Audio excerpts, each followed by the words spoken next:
Location: Gates of the Arctic National Park, Alaska. Date: September 4th, 2019. The aurora came early that year. Morgan noticed it during her pre-dawn instrument check, a ripple of green light dancing across the northern horizon, while the sky was still caught between darkness and the pale suggestion of morning. September and Gates of the Arctic usually brought the first reliable displays of the northern lights, but not like this. Not this bright, not this early, not with that strange pulsing rhythm that made the light seem almost alive. She watched it for a long moment through the hangar's frost-rimed windows, her coffee cooling in her hands, feeling something she couldn't quite name. Unease, maybe, or recognition, as if some ancient part of her brain remembered what those lights meant and was trying to warn the rest of her. 15 years she'd been flying rescue operations in Alaska, the last 7 based out of Bettles, the tiny village that served as the primary access point for Gates of the Arctic. She'd seen every kind of weather this land could produce, survived whiteouts that reduced visibility to inches, landed her Bell 407 on mountainsides that would make most pilots refuse to even attempt approach. The Arctic had tried to kill her more times than she could count, and she'd developed a healthy respect for its indifference. This wasn't a place that cared whether you lived or died. It simply was, vast and ancient and utterly unconcerned with human survival. But the aurora this morning felt different. It felt like it was paying attention. Morgan shook off the thought and returned to her checklist. The helicopter needed a thorough pre-flight inspection. The temperatures had dropped unexpectedly overnight, and ice could form in places that would kill you if you weren't careful. She moved through the routine with practiced efficiency, checking rotor assemblies, hydraulic lines, fuel systems. Her hands knew this work so well they could do it blind, leaving her mind free to wander, which was not always a blessing. The radio in the hangar crackled to life just as she was finishing up. Bettles Base, this is Fairbanks Dispatch. We've got a situation developing. Do you copy? Morgan crossed to the console and keyed the mic. Fairbanks Bettles Base, this is Morgan Chen. I copy. Go ahead. Morgan, we've got a spot beacon activation in the Arrogech Peaks area. Coordinates 67.42 north, 154.18 west. Signal's been active for about 3 hours. No registered permits for that location. No flight plans filed. We need eyes on it. Morgan frowned. The Arrogech Peaks were some of the most remote and dangerous terrain in a park that was already defined by remoteness and danger. Sheer granite spires rising thousands of feet from glacial valleys. Weather that could change from clear to deadly in minutes. Nobody went there without serious preparation and extensive paperwork. An unregistered beacon activation could mean anything from a malfunctioning device to a climber in serious trouble. Copy, Fairbanks. I can be airborne in 20. What's the weather looking like up there? A pause, then. That's the thing, Morgan. Conditions are showing clear right now, but there's a front moving in faster than predicted. You've got maybe a 4-hour window before it gets ugly. And there's something else. Go ahead. The beacon's registration. It's coming back to a William Prescott. We ran the name through the system. Another pause. Longer this time. Morgan. William Prescott was reported missing in Gates of the Arctic in 1979. He was never found. Morgan stared at the radio for a long moment. Say again, Fairbanks. 1979? Confirmed. The beacon is a PLB model that wasn't manufactured until 2015. Registered to William Prescott. Date of birth, March 15th, 1951. Same social security number as the missing person from 40 years ago.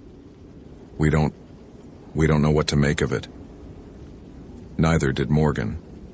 But she'd been doing this job long enough to know that the wilderness didn't always follow the rules that made sense. She'd found hikers who'd walked in circles for days, convinced they were making progress. She'd recovered bodies in places that should have been impossible to reach. Once, 3 years ago, she'd located a crashed Cessna that had been missing for 20 years. The pilot's logbook still open to an entry dated the day of the crash, the ink not even faded. The Arctic kept its secrets. Sometimes it gave them back. I'm wheels up in 15, Fairbanks. I'll report when I have visual on the beacon location. William Prescott had been hiking for 3 days when the sky changed. He'd set out from the Arrogech Creek drainage on a solo expedition, one of dozens he'd undertaken since first discovering this wilderness in his early 20s. At 28, he was an experienced backcountry traveler, comfortable with the solitude and the challenges of the Alaskan interior. His goal was to reach the base of Xanadu, one of the massive granite towers that defined the Arrogech skyline, and spend a week photographing the autumn colors against the stark gray stone. He'd done everything right, filed his permits, told his wife his exact route and expected return date, packed for every contingency. The first 2 days had been perfect.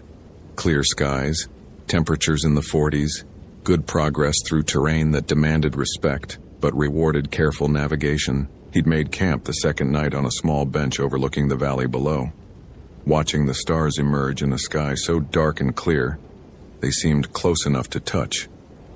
That night, the aurora began. It wasn't like any northern lights William had seen before.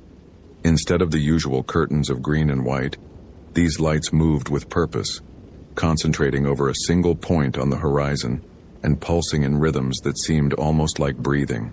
The colors were wrong too. Not just green, but deep violet and a shade of red that made him think of blood spreading through water.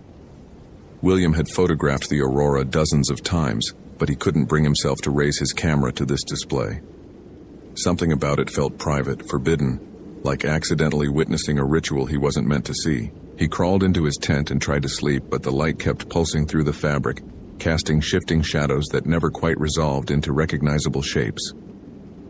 When he finally dozed off near dawn, his dreams were full of doorways that opened onto nothing, and voices speaking in languages that predated words. The third day was when things stopped making sense. William broke camp and continued his route toward Xanadu, following the drainage northwest. The terrain was familiar from his topo maps, or it should have been, but the landmarks weren't matching up. A ridge that should have been on his left was somehow on his right. A stream he needed to cross appeared to be flowing uphill. His compass spun lazily in its housing, never settling on any particular direction. And the silence. That was the worst part.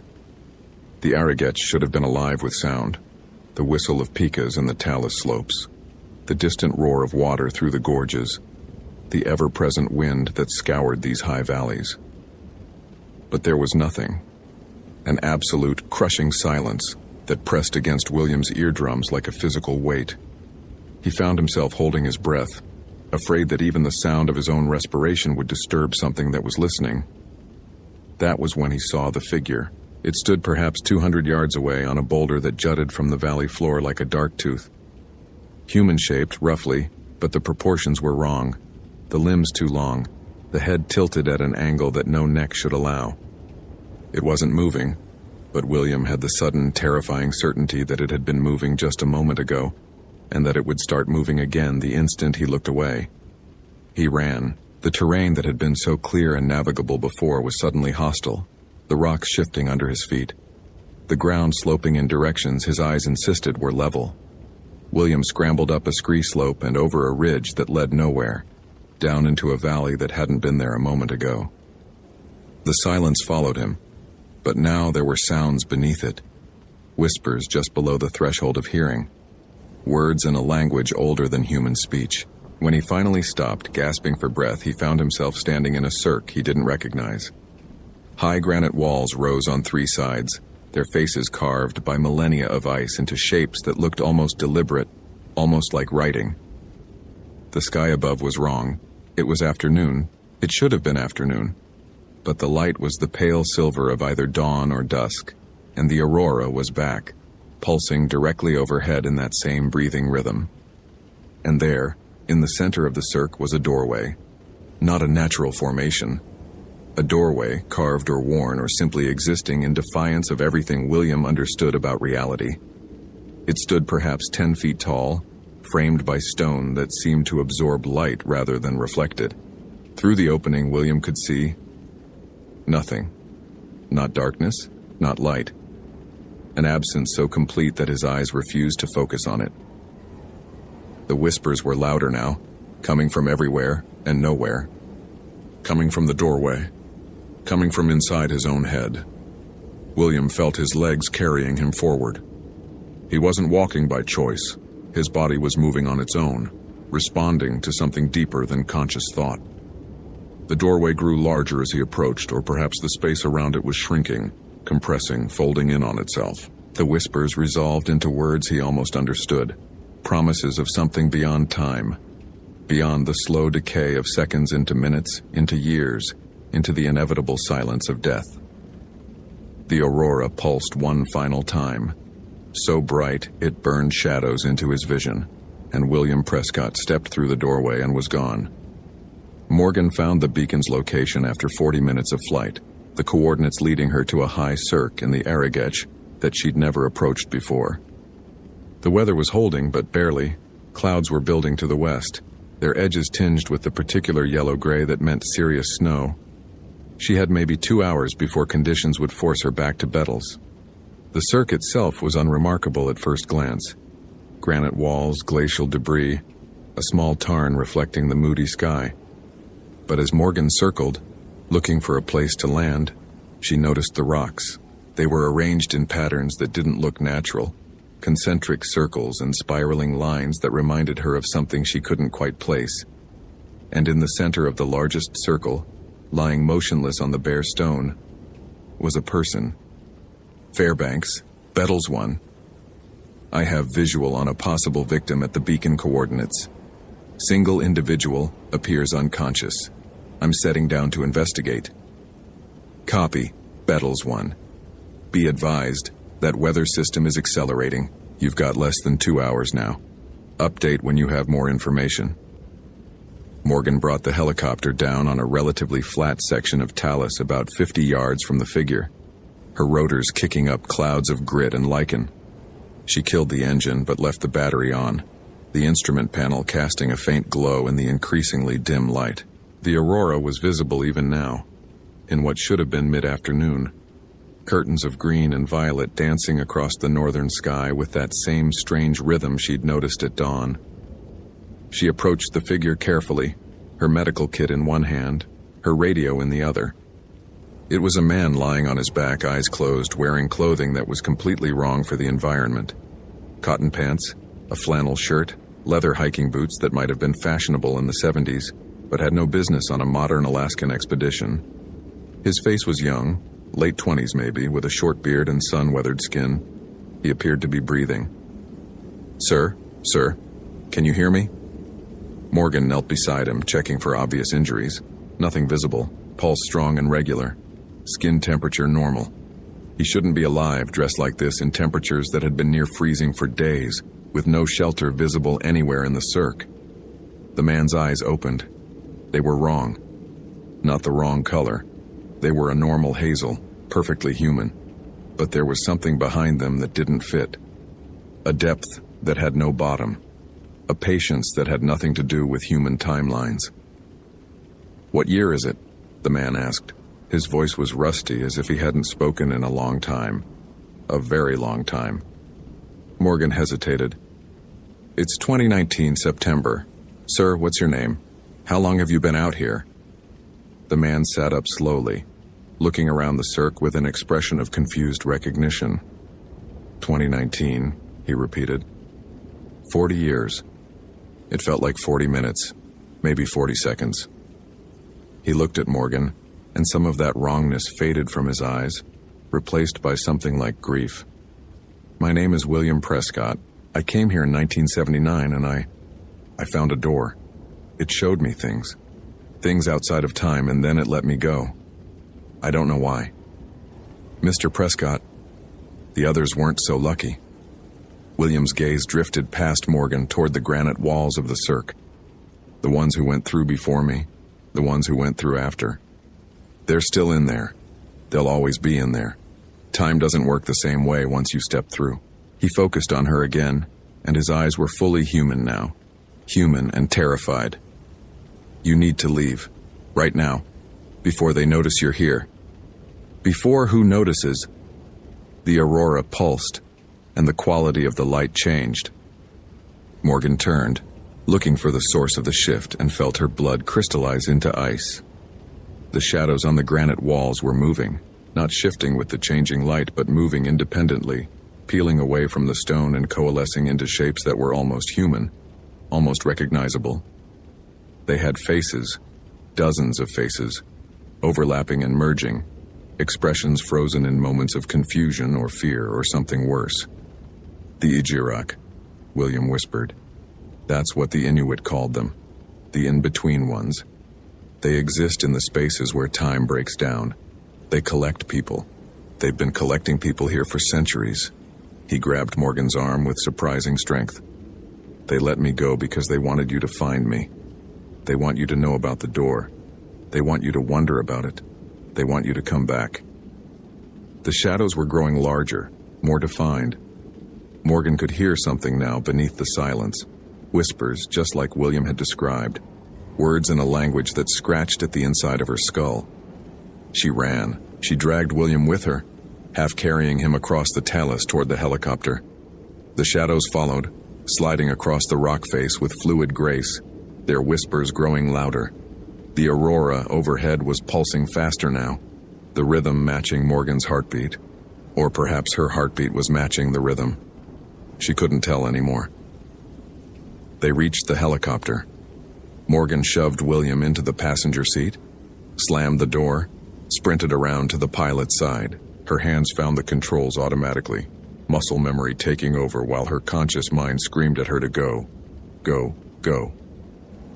The engine caught on the first try. The rotors spun up. The shadow things reached the edge of the landing zone just as the skids left the ground. One of them looked up at her with a face she recognized. Her father. Dead these 11 years. He smiled at her with her father's exact smile and raised one hand in a wave that was both greeting and goodbye. Morgan didn't look back.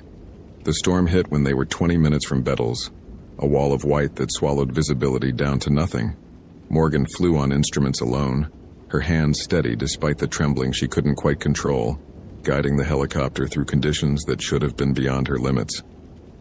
Beside her, William sat in silence, staring out at the whiteout as if he could see something in it that she couldn't. They landed at Bettles as the first real snow began to fall. The local clinic took William in for evaluation, found him in perfect physical health despite 40 years in the wilderness with no apparent sustenance.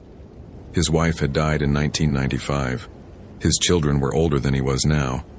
The world he'd left had continued without him, and he was a ghost returning to a place that had long since forgotten how to accommodate him. Morgan gave her statement to the National Park Service investigators, told them about the beacon, the cirque, the impossible man in outdated clothing. She didn't mention the shadows, or the whispers, or the face of her dead father. Some things couldn't be put into reports. Some things couldn't be explained to people who hadn't seen them. William Prescott lived for 3 more years. He spent most of that time in a care facility in Fairbanks, unable or unwilling to fully reintegrate into a world that had moved on without him. Morgan visited him once, 6 months after the rescue, and found him staring out the window at the night sky, waiting for the aurora. They're patient, he told her. They showed me what patience really means. Centuries, millennia. Time doesn't touch them the way it touches us. They're still there, in that cirque, in that doorway. They're always there. He turned to look at her, and for just a moment that bottomless depth was back in his eyes. You felt them, didn't you? The whispers? They're not just sounds. They're invitations. And once you've heard them, really heard them, you'll hear them for the rest of your life. In the wind. In the silence. In your dreams. Morgan told herself it wasn't true. She told herself the case was closed. The man was rescued. The mystery was nothing more than a fluke of technology and a mental break brought on by extreme isolation. She told herself these things every night as she lay awake in her cabin in Bettles, listening to the wind howl off the Brooks Range, watching the aurora paint strange patterns on her ceiling. She told herself she wasn't listening for whispers. She told herself she wasn't hearing them. But every year when September comes and the aurora returns, Morgan finds herself looking north toward the Arrogate Peaks. And sometimes, in the pulse and flow of those ancient lights, she sees shapes that might be shadows. She sees patterns that might be language. She sees a doorway standing open in the darkness between stars, waiting for her to finally accept the invitation she's been carrying since that day in the cirque. 40 years felt like 40 seconds, William had said. Morgan is 53 now. She wonders sometimes how long 40 seconds might feel from the other side of that door. She wonders if she'll ever stop wanting to find out.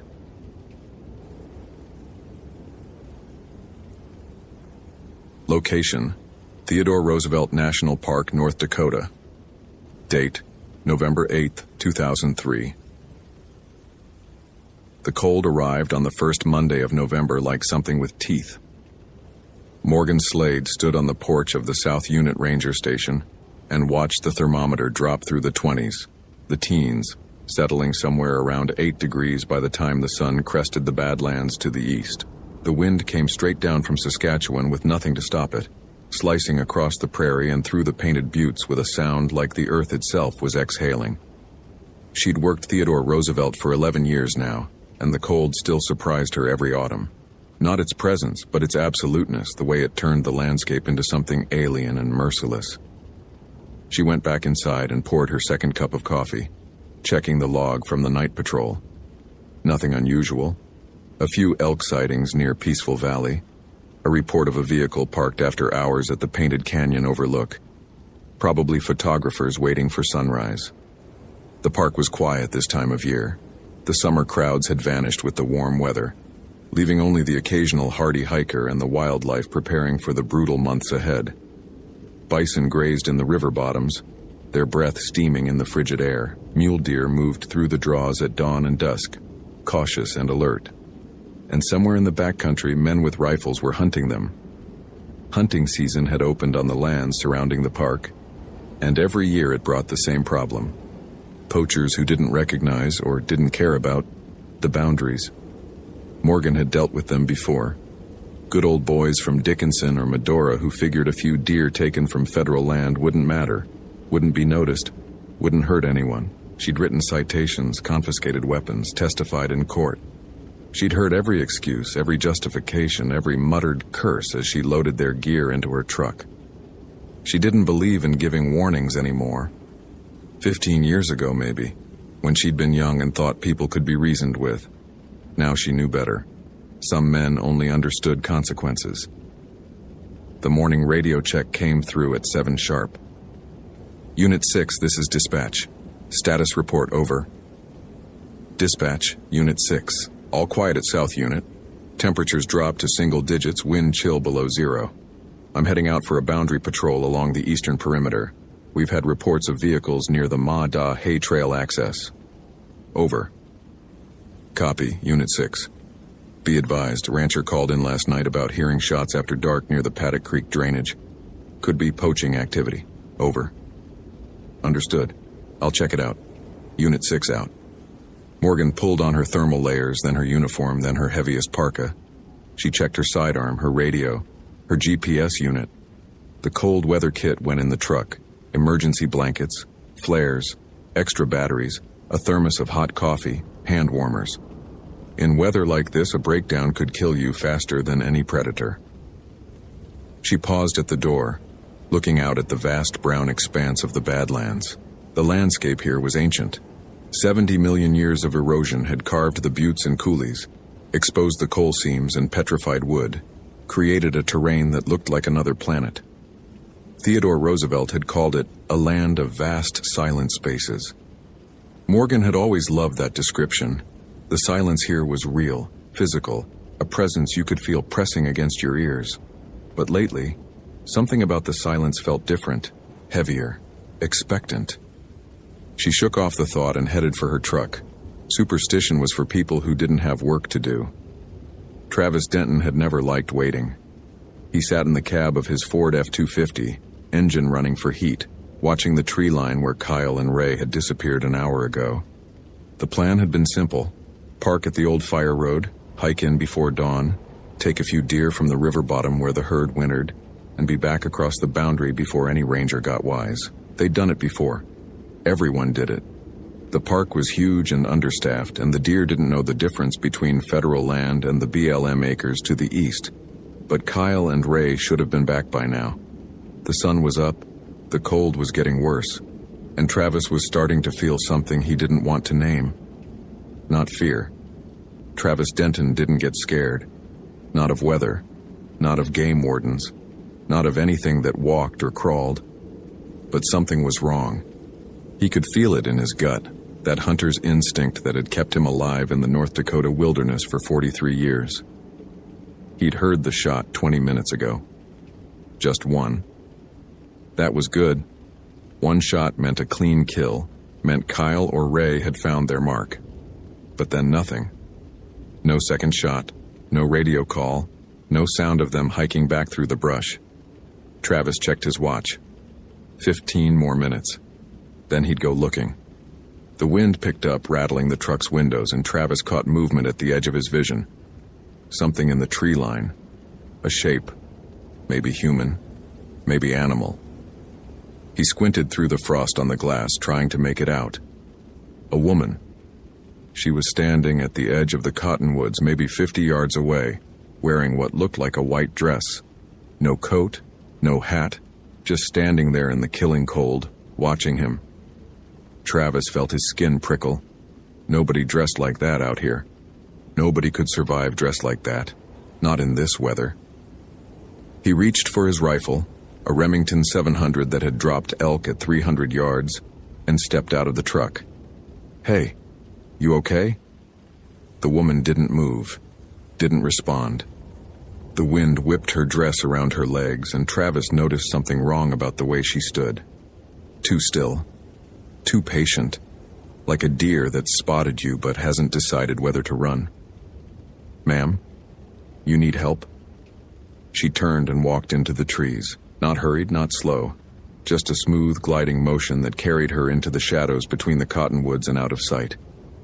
Travis stood there for a long moment, his breath steaming in the frozen air, his rifle growing cold in his hands.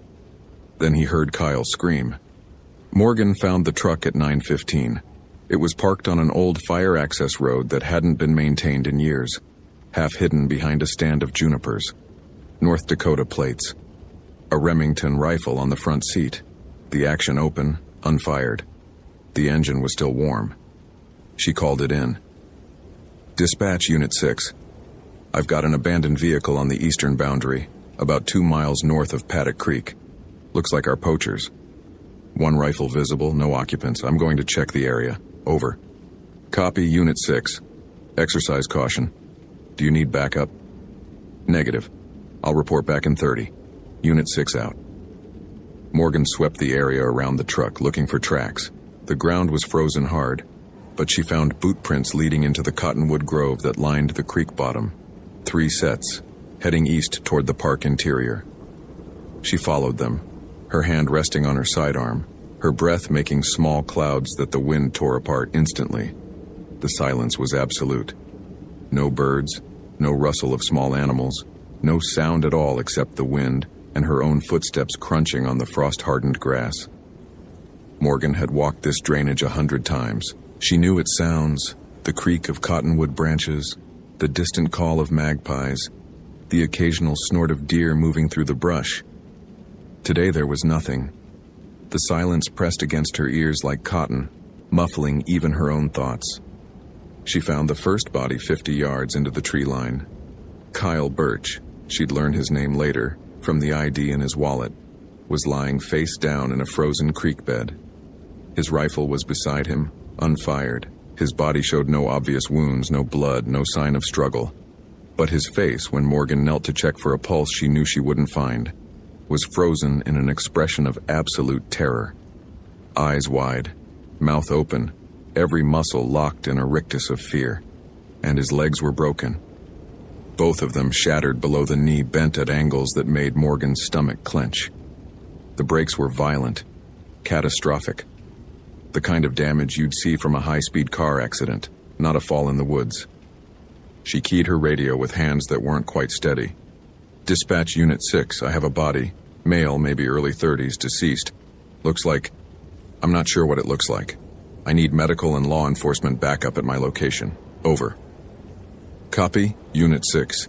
Backup en route. ETA 45 minutes. Can you confirm cause of death?" Morgan looked at the shattered legs. the face frozen in terror, the pristine snow around the body with no tracks except her own and the dead man's.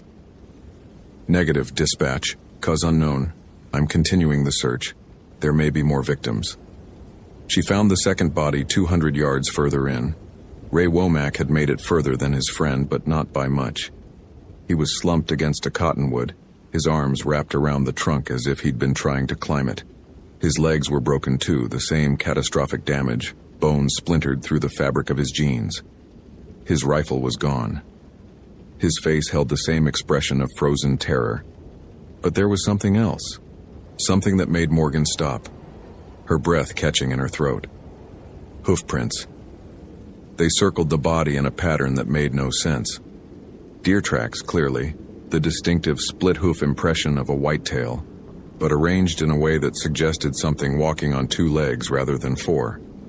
The prints came from nowhere, circled the body 3 times and then vanished. No trail leading in, no trail leading out. Just the perfect circle of hoofprints in the frost and the dead man at its center. Morgan had seen a lot in 11 years. She'd found hypothermia victims, heart attack victims, people who'd fallen from cliffs or been gored by bison.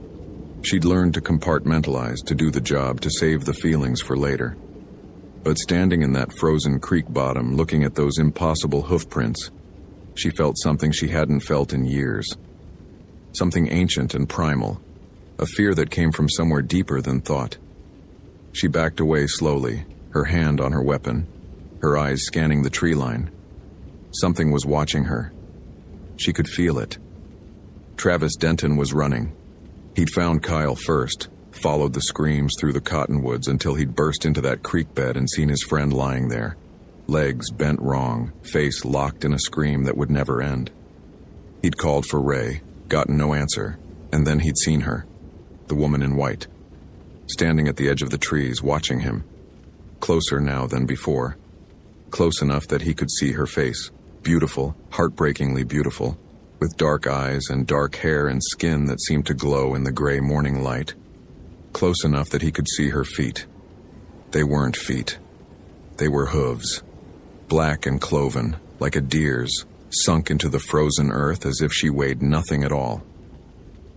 Travis had run, dropped his rifle, abandoned his friends, and run like he hadn't run since high school football, crashing through the brush toward the truck, toward safety, toward anything that wasn't those eyes watching him with patient, ancient hunger. But the landscape kept changing. He should have reached the truck by now, should have burst out of the trees into the clearing where he'd parked. Instead, he found himself in another creek bottom, another stand of cottonwoods, another frozen ravine that looked exactly like the one he'd just left. He'd doubled back somehow, gotten turned around. The cold was getting to him, slowing his thoughts, making everything fuzzy at the edges. He stopped gasping, his lungs burning in the frozen air, tried to get his bearings. The sun was there to the east, which meant the truck should be...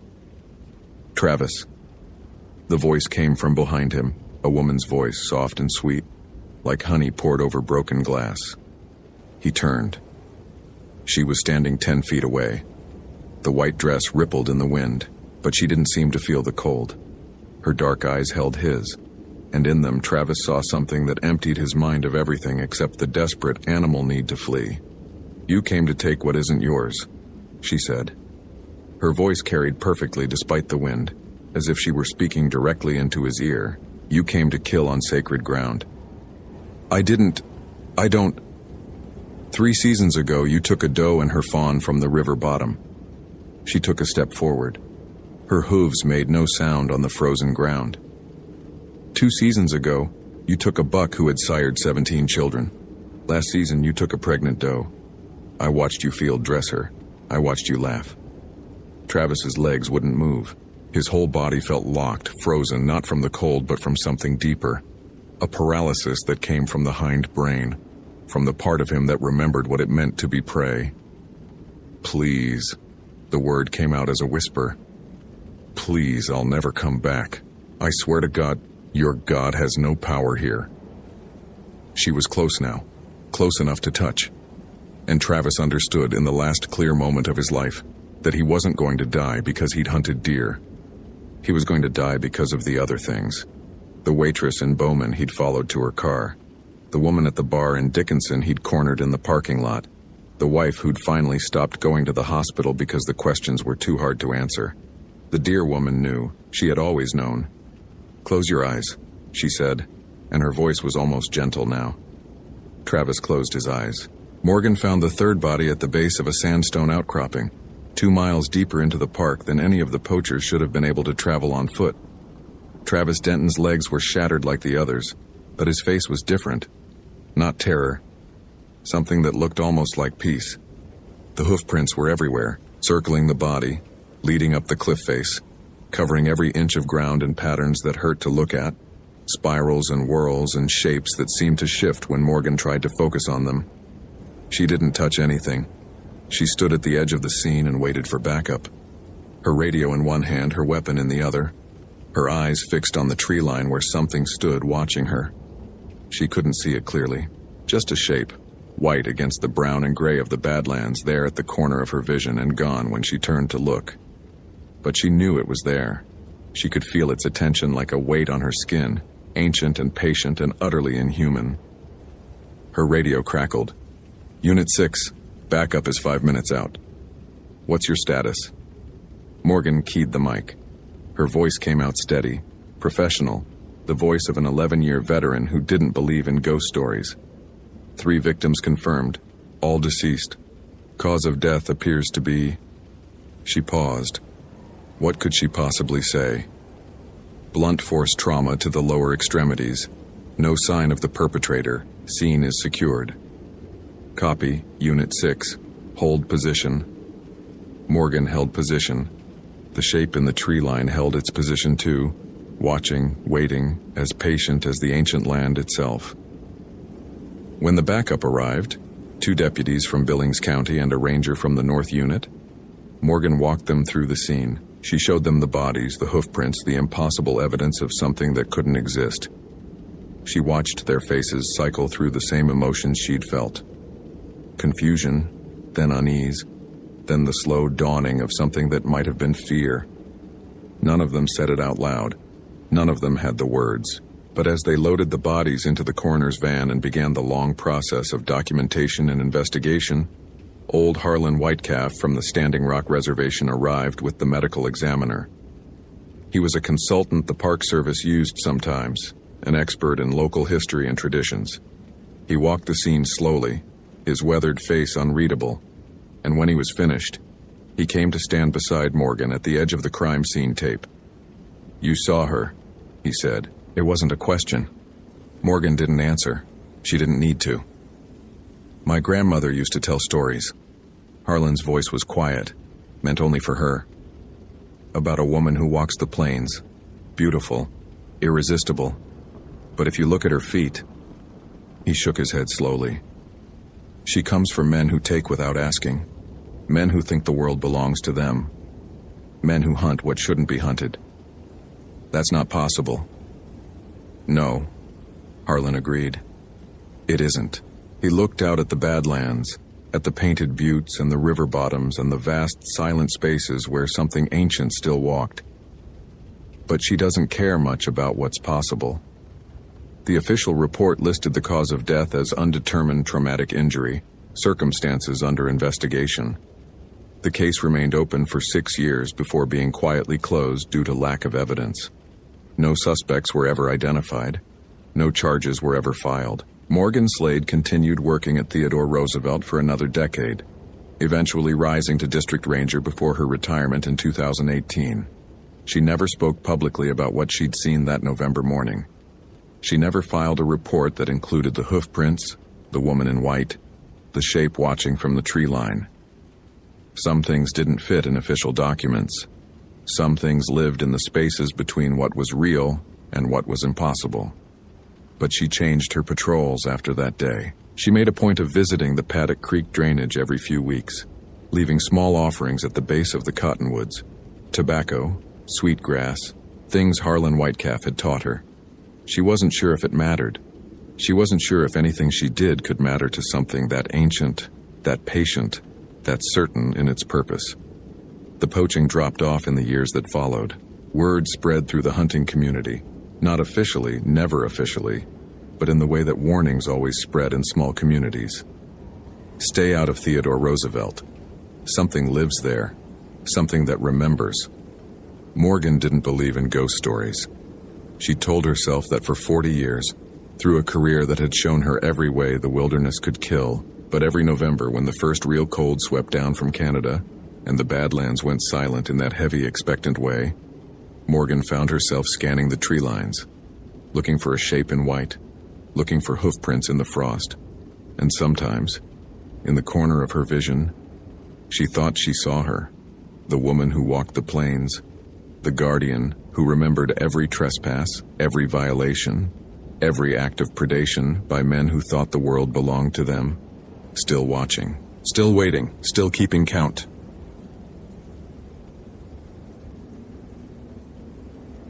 Location: Haleakala National Park, Maui, Hawaii.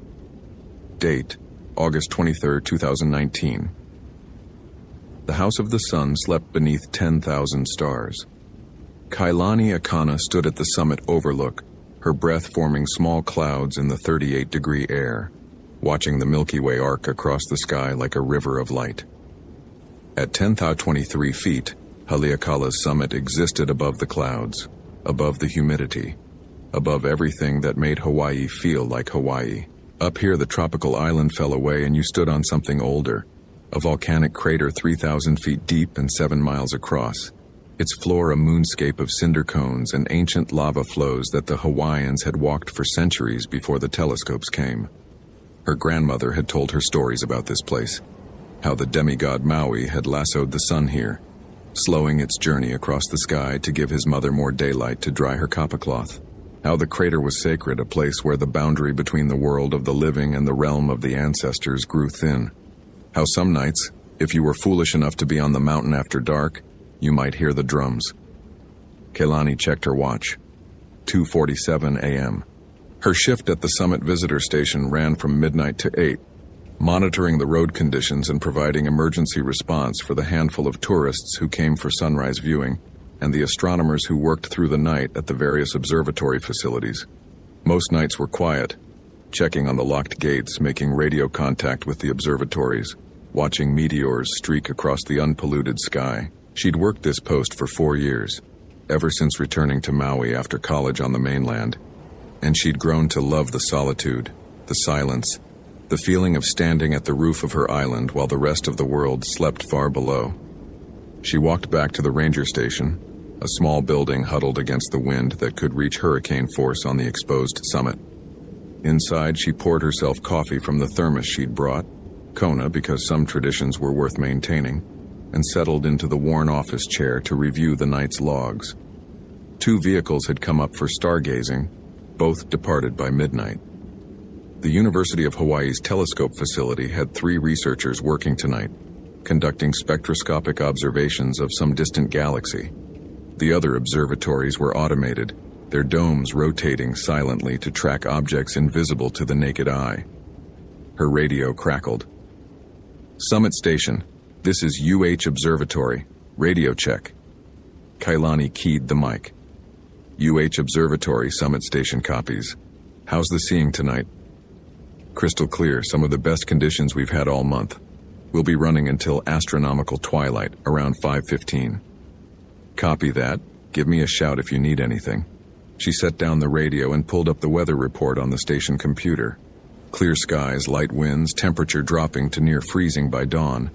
Perfect conditions for observation, both astronomical and otherwise. The thought came unbidden, carrying her grandmother's voice. Some nights the marchers walk. You'll know when they come. Everyone knows. The only question is whether you're smart enough to look away. Kailani shook off the memory.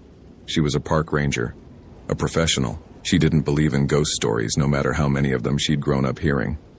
The night marchers were cultural tradition, important to preserve and respect, but they weren't real. Couldn't be real. And yet, her grandmother had seen them once, as a young woman walking alone on the Old King's Trail near Kona. She'd heard the drums first, distant, rhythmic, coming from nowhere and everywhere.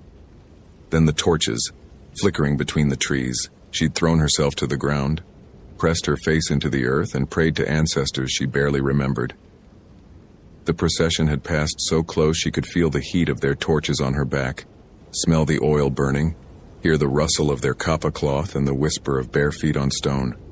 When she finally raised her head, the trail was empty, and dawn was breaking. She never walked alone at night again. Kalani finished her coffee and began her 3 a.m. perimeter check, stepping back out into the cold, clear darkness.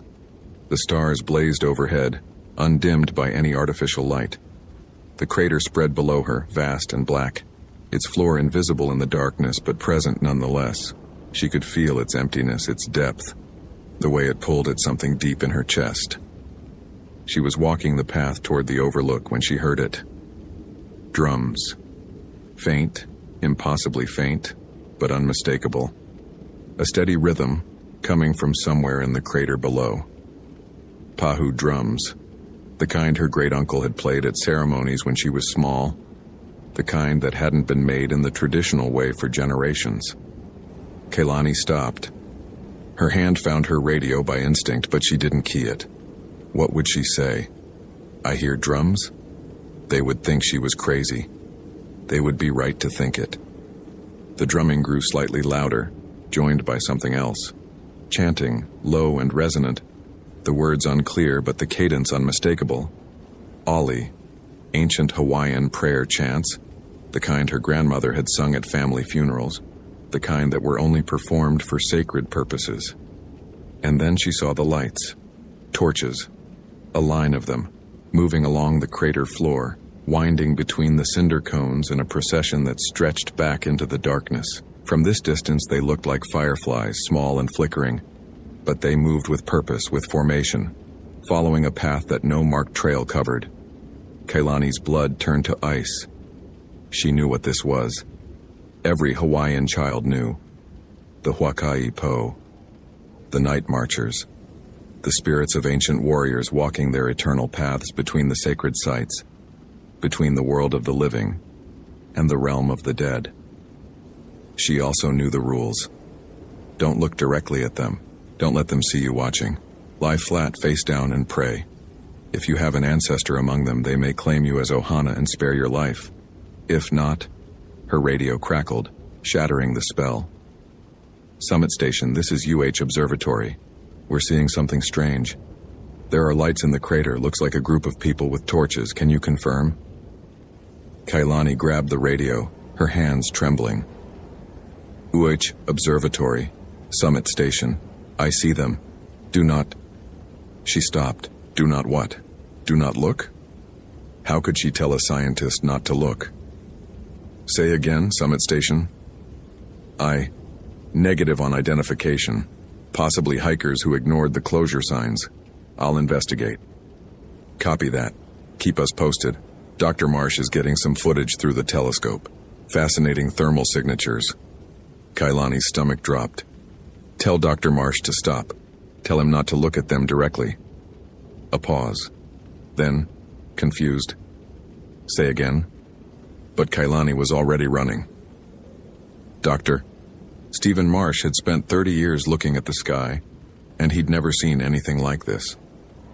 The procession was clearly visible through the telescope's camera feed, a line of heat signatures moving across the crater floor, each one roughly human-sized, each one carrying what appeared to be a secondary heat source.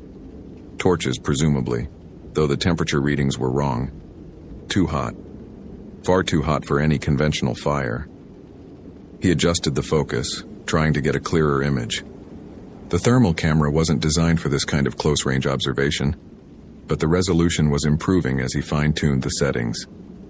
He could make out individual figures now, walking in formation, some carrying what looked like weapons. They were carrying weapons, spears, clubs, objects that had no place in the modern world. Are you getting this? He called to his colleagues, Dr. Chen and Dr. Yamamoto, who were reviewing spectroscopic data at the main console. Getting what? Doctor, Chen asked without looking up. There's a procession in the crater. Dozens of people, maybe more. With torches and... I think they're dressed in traditional Hawaiian clothing. Some kind of cultural ceremony. Dr. Chen turned, her brow furrowed. At 3 a.m.? In a closed area? That doesn't sound right. I'm telling you, look at this feed. They gathered around his monitor, watching the line of figures move across the crater floor. The thermal signatures were clear, undeniable, but something about them was wrong. The heat patterns didn't match living human bodies. They were too uniform, too consistent, lacking the normal variations that came from breathing, movement, circulation. That's got to be a glitch, Dr. Yamamoto said. No one's body temperature is that stable. I'm going to try the visible light camera, Stephen said, reaching for the controls. Get an actual image of what we're dealing with. Should we call the ranger? Dr. Chen asked. Already did. She's looking into it. The visible light camera rotated into position. Stephen adjusted the exposure for the darkness, boosting the ISO, widening the aperture. The image that appeared on his monitor made no sense. The crater floor was empty. No torches, no figures, nothing. But the thermal camera still showed them, clear as day. A procession of heat signatures marching along the ancient volcanic landscape. That's impossible, Dr. Yamamoto whispered. If they're giving off heat, they should be visible. Light is light. Stephen switched between cameras back and forth. Thermal, procession of figures. Visible, empty crater. Thermal, figures with torches. Visible, nothing but rock and shadow. I'm going outside, he said, pushing back from the console. I need to see this with my own eyes. Stephen, wait. But he was already moving toward the dome's exterior access door. The procession was heading northwest toward the far rim of the crater. If he climbed to the observation platform, he might be able to see them directly, might be able to understand what was actually happening. The door opened onto cold, thin air. Stephen stepped out onto the metal grating of the platform, 10,000 feet above sea level, and looked down into the crater. He could hear them now, drums, low and insistent, echoing off the crater walls, chanting in a language he didn't understand but somehow recognized the rhythm of it, the cadence older than English, older than anything he knew. And there, moving along the crater floor, he could see the torches, flickering, real, undeniably real. He raised the telescope's finder scope to his eye, wanting a closer look. The procession filled his vision. Warriors in feathered capes carrying spears and lei o mano edged with shark teeth, their faces painted, their expressions set in grim determination. They marched in perfect formation, their feet raising no dust, their torches casting light that somehow failed to illuminate the ground around them. One of them turned and looked directly at him. Stephen froze. The figure, a massive man with a crested helmet and a cape the color of dried blood, had stopped walking. The others continued past him, but he stood motionless, his eyes fixed on the observatory platform, on the telescope, on Stephen. And then he smiled. It was not a human smile.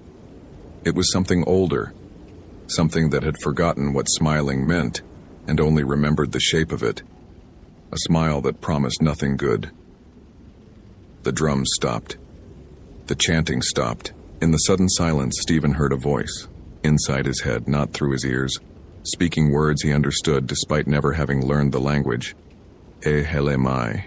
Come, walk with us. His hand moved toward the railing without his permission. His foot lifted, ready to step over, ready to climb down the 3,000 feet into the crater, ready to join the procession that waited for him below. Dr. Marsh! A hand grabbed his arm, yanking him back.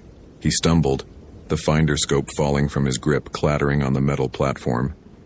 He turned to see a woman in a park ranger uniform, her face tight with fear, her grip on his arm strong enough to bruise. Don't look at them, she said. Whatever you do, don't look. I know. Her voice cracked. I know you did. We need to get inside. Now. She pulled him toward the door, and Stephen followed, his legs moving on their own, his mind still echoing with that voice. E hele mai, come, walk with us. Behind them, the drums began again.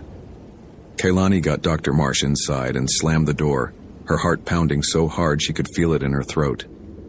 The astronomer was pale, shaking, his eyes unfocused and strange. "What did you see?" she demanded. "Exactly what did you see?"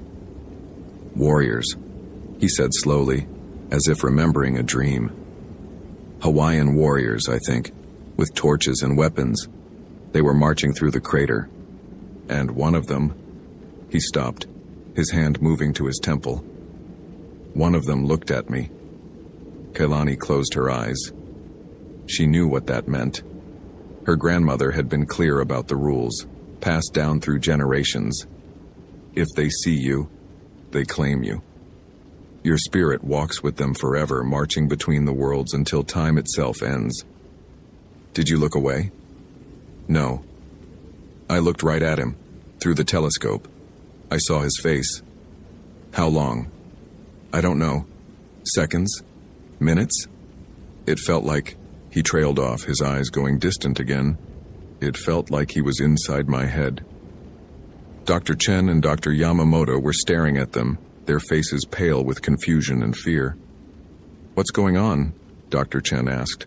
"Stephen, what happened out there?" "Everyone needs to stay inside," Kailani said, her voice steadier than she felt. "And away from the windows. Don't look at the crater. Don't look at any lights you might see. And if you hear drums..." The lights went out. Not just the observatory lights. Everything. The computers, the equipment, the emergency lighting that should have kicked in automatically. Total darkness. Absolute and complete. Pressing against them like something solid. And in that darkness, Kailani heard footsteps on the metal stairs outside the dome.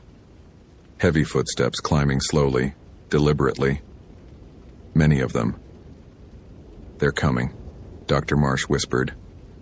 "They're coming for me." "Nobody move," Kailani said. "Nobody speak." The footsteps reached the platform. Stopped outside the door. Knock, knock, knock. 3 beats, heavy and deliberate, shaking the metal frame. Then a voice. Not through the door, but somehow inside the room, inside their heads, speaking in Hawaiian. "He looked upon us. He belongs to us now. Send him out, or we will come in." "Oh God," Dr. Yamamoto breathed.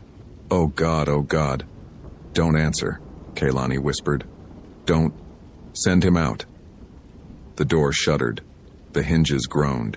Whatever was on the other side was pushing, testing, patient but inevitable. Kailani grabbed Dr. Marsh's arm. "Come with me. Back door. Now." "What?"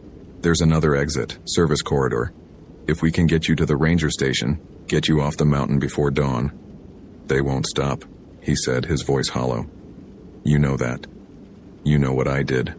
What I saw. They won't ever stop." The door groaned again, louder this time. Something cracked, one of the hinges giving way. Kailani made her decision. She pulled Dr. Marsh toward the back of the dome, toward the narrow service door that led to the maintenance corridor. Behind them, the main door burst open with a sound like thunder, and the room filled with light. Torchlight, flickering in orange, casting shadows that moved wrong, that bent in directions shadows shouldn't bend. She didn't look back. She couldn't look back. But she heard them enter, heard the footsteps, dozens of them, filling the room. Heard Dr. Chen scream, a short, sharp sound cut off mid-breath. Heard Dr. Yamamoto praying in Japanese, the words tumbling over each other in desperate speed. Then silence. Kailani reached the service door, yanked it open, pushed Dr. Marsh through. The corridor beyond was dark but empty, leading to the secondary exit on the far side of the dome. She could see starlight at the end. The door was open, the sky beyond untouched by whatever was happening inside. "Run," she said. "Don't stop. Don't look back. Get to the station, get in the truck, drive down the mountain. Don't stop until you reach the ocean. Water breaks the..." "What about you?" "I'm right behind you. Go." He ran. Kailani turned back toward the door she'd come through and found herself face to face with a warrior. He stood in the doorway, blocking the torchlight behind him, his silhouette massive and impossibly still. She could see the outline of his helmet, the feathers rising from its crest, the cape that hung to his ankles. She could smell burning oil and something else, something older, like the volcanic rock itself. She dropped to her knees, pressed her face to the floor, and began to chant. Not the prayers of the church she'd attended growing up, but the older prayers, the ones her grandmother had taught her, the ones that called upon ancestors she'd never met to claim her as family, to spare her from the endless march. The warrior stood over her. She could feel his presence, the weight of centuries pressing down on her spine. Then she heard another voice, a woman's voice, familiar somehow, speaking in Hawaiian. "This one is mine. She carries my blood. Leave her." Silence. Footsteps. Gone. When Kailani finally raised her head, the corridor was empty. The torchlight had faded. The drums had stopped. Through the open door at the end of the corridor, she could see the first pale light of dawn touching the eastern sky. She pushed herself to her feet and ran. Dr. Stephen Marsh was found 3 days later, walking along the King's Trail near the base of Haleakala, 40 miles from where Kailani had last seen him. He was dehydrated, sunburned, and unable to explain how he'd traveled that distance on foot in less than 72 hours. He had no memory of the journey, only of drums, endless drums, and the feeling of walking through darkness that had no end. The bodies of Dr. Chen and Dr. Yamamoto were never found. The official report listed them as missing persons, presumed victims of a fall into the crater during the power outage that had affected the observatory that night. The cause of the outage was never determined. Kailani Akana submitted her incident report with the minimum required detail. Power outage at approximately 3:15 a.m. 2 observatory personnel missing following structural failure of primary access door. 1 personnel recovered alive. No explanation for events. She did not mention the drums. She did not mention the torches. She did not mention the voice that had spoken in the darkness, claiming her as Ohana, protecting her with blood ties that stretched back generations. She did not mention the procession she had seen, just before dawn, moving along the crater's rim toward the eastern sky. Dozens of figures, warriors and priests and chiefs who had walked these paths for centuries before she was born. Among them, 2 new figures walked. A woman in modern hiking clothes, a man in a lab coat, their faces blank, their eyes fixed forward, their feet moving in eternal rhythm. Dr. Marsh resigned from the university a month later. He moved to Kansas, he told his colleagues, somewhere flat, somewhere without mountains or craters or sacred places, somewhere the old things didn't walk. But some nights, he still hears drums, wakes to the sound of chanting in a language he shouldn't understand but somehow does, feels his feet aching as if he's been walking for hours, though he's never left his bed. The night marchers claimed him that night on Haleakala, whether or not they took his body. Part of him is still walking, will always be walking, following that endless procession through the darkness between worlds. E hele mai. Come. Walk with us. On Maui, Kailani Akana still works the summit station at Haleakala. She has never requested a transfer, never considered leaving the island of her birth. Some things, she believes, require witnesses.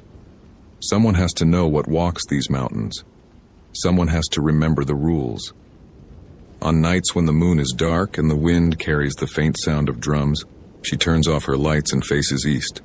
She doesn't look toward the crater, doesn't watch for torches, just waits and listens and says a quiet prayer of thanks to the grandmother she never got to thank in life. The woman whose voice she heard in that corridor, whose blood runs in her veins, whose spirit walks among the marchers and watches over her still.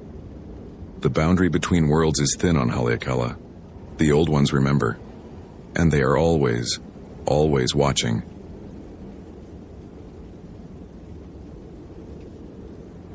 Location: Kobuk Valley National Park, Alaska. Date: September 24th, 2016. On the last supply plane had come 3 weeks ago. Ryan Caldwell stood at the window of the Onion Portage Ranger Station and watched the sky turn colors that had no names, salmon and rust, and a deep bruised purple that spread from the eastern horizon like a stain. September in Kobuk Valley meant the death of light. Each day the sun rose a little later, set a little earlier, and the quality of the illumination itself seemed to thin, as if the world were slowly being drained of something essential. In another month, the darkness would be nearly complete. In another month, Ryan would be gone, evacuated to Fairbanks for the winter like every other seasonal employee, leaving the park to the caribou and the wolves and the vast, indifferent silence of the Arctic. But that was a month away. For now, he was alone. Kobuk Valley was not a park that welcomed visitors. There were no roads leading in, no trails to follow, no campgrounds or visitor centers or gift shops selling postcards. The only way to reach it was by bush plane, landing on gravel bars or frozen rivers. And the only people who came were those with specific purposes: researchers studying the caribou migration, archaeologists excavating the ancient hunting sites at Onion Portage, the occasional extreme wilderness enthusiast who wanted to say they'd been somewhere truly remote. In a typical year, fewer than 15,000 people visited. Most days, Ryan saw no one at all. He'd requested this posting. After 12 years with the Park Service, Yosemite, then Yellowstone, then a brutal stint in the Everglades that had ended with a divorce and a prescription for sleeping pills, he'd wanted somewhere quiet. Somewhere the silence could settle into his bones and maybe, finally, wash away the noise that had accumulated over a lifetime of other people's emergencies. Kobuk Valley had delivered. The silence here was absolute in a way that defied description. No traffic, no aircraft, no distant hum of civilization. Just the wind across the tundra, the occasional call of a raven, and the sound of his own breathing in the small hours of the night when sleep refused to come. Ryan made his morning coffee and checked the satellite phone as he did every day. The battery was full, the signal strong, his lifeline to the outside world, the thin electronic thread that connected this outpost to the district office in Kotzebue, 60 miles to the west. He'd check in at noon, report nothing to report, and go back to waiting for the season to end. The morning weather reading showed temperatures in the low 30s, winds out of the north at 15 miles per hour, barometric pressure falling. A front was moving in, the first real snow of the season maybe, the white curtain that would eventually seal the park until spring. Ryan noted the readings in his log and pulled on his layers for the morning patrol. The tundra stretched out in every direction, endless and empty, the ground cover turned to gold and rust by the dying year. In the distance, the great Kobuk sand dunes rose against the sky, an impossible landscape, Arctic desert surrounded by boreal forest, created by ancient glaciers grinding rock to powder over millennia. Ryan had walked those dunes a dozen times. They never felt real. Nothing here felt entirely real. He was 2 hours into his patrol when he saw the tent. It was pitched in a small depression near the Kobuk River, a bright orange dome that stood out against the muted colors of the tundra like a wound. Ryan approached carefully, calling out as he walked. "Hello? Park Service." No response. The tent flap was zipped shut. No movement inside, no sound except the wind. Ryan checked his records.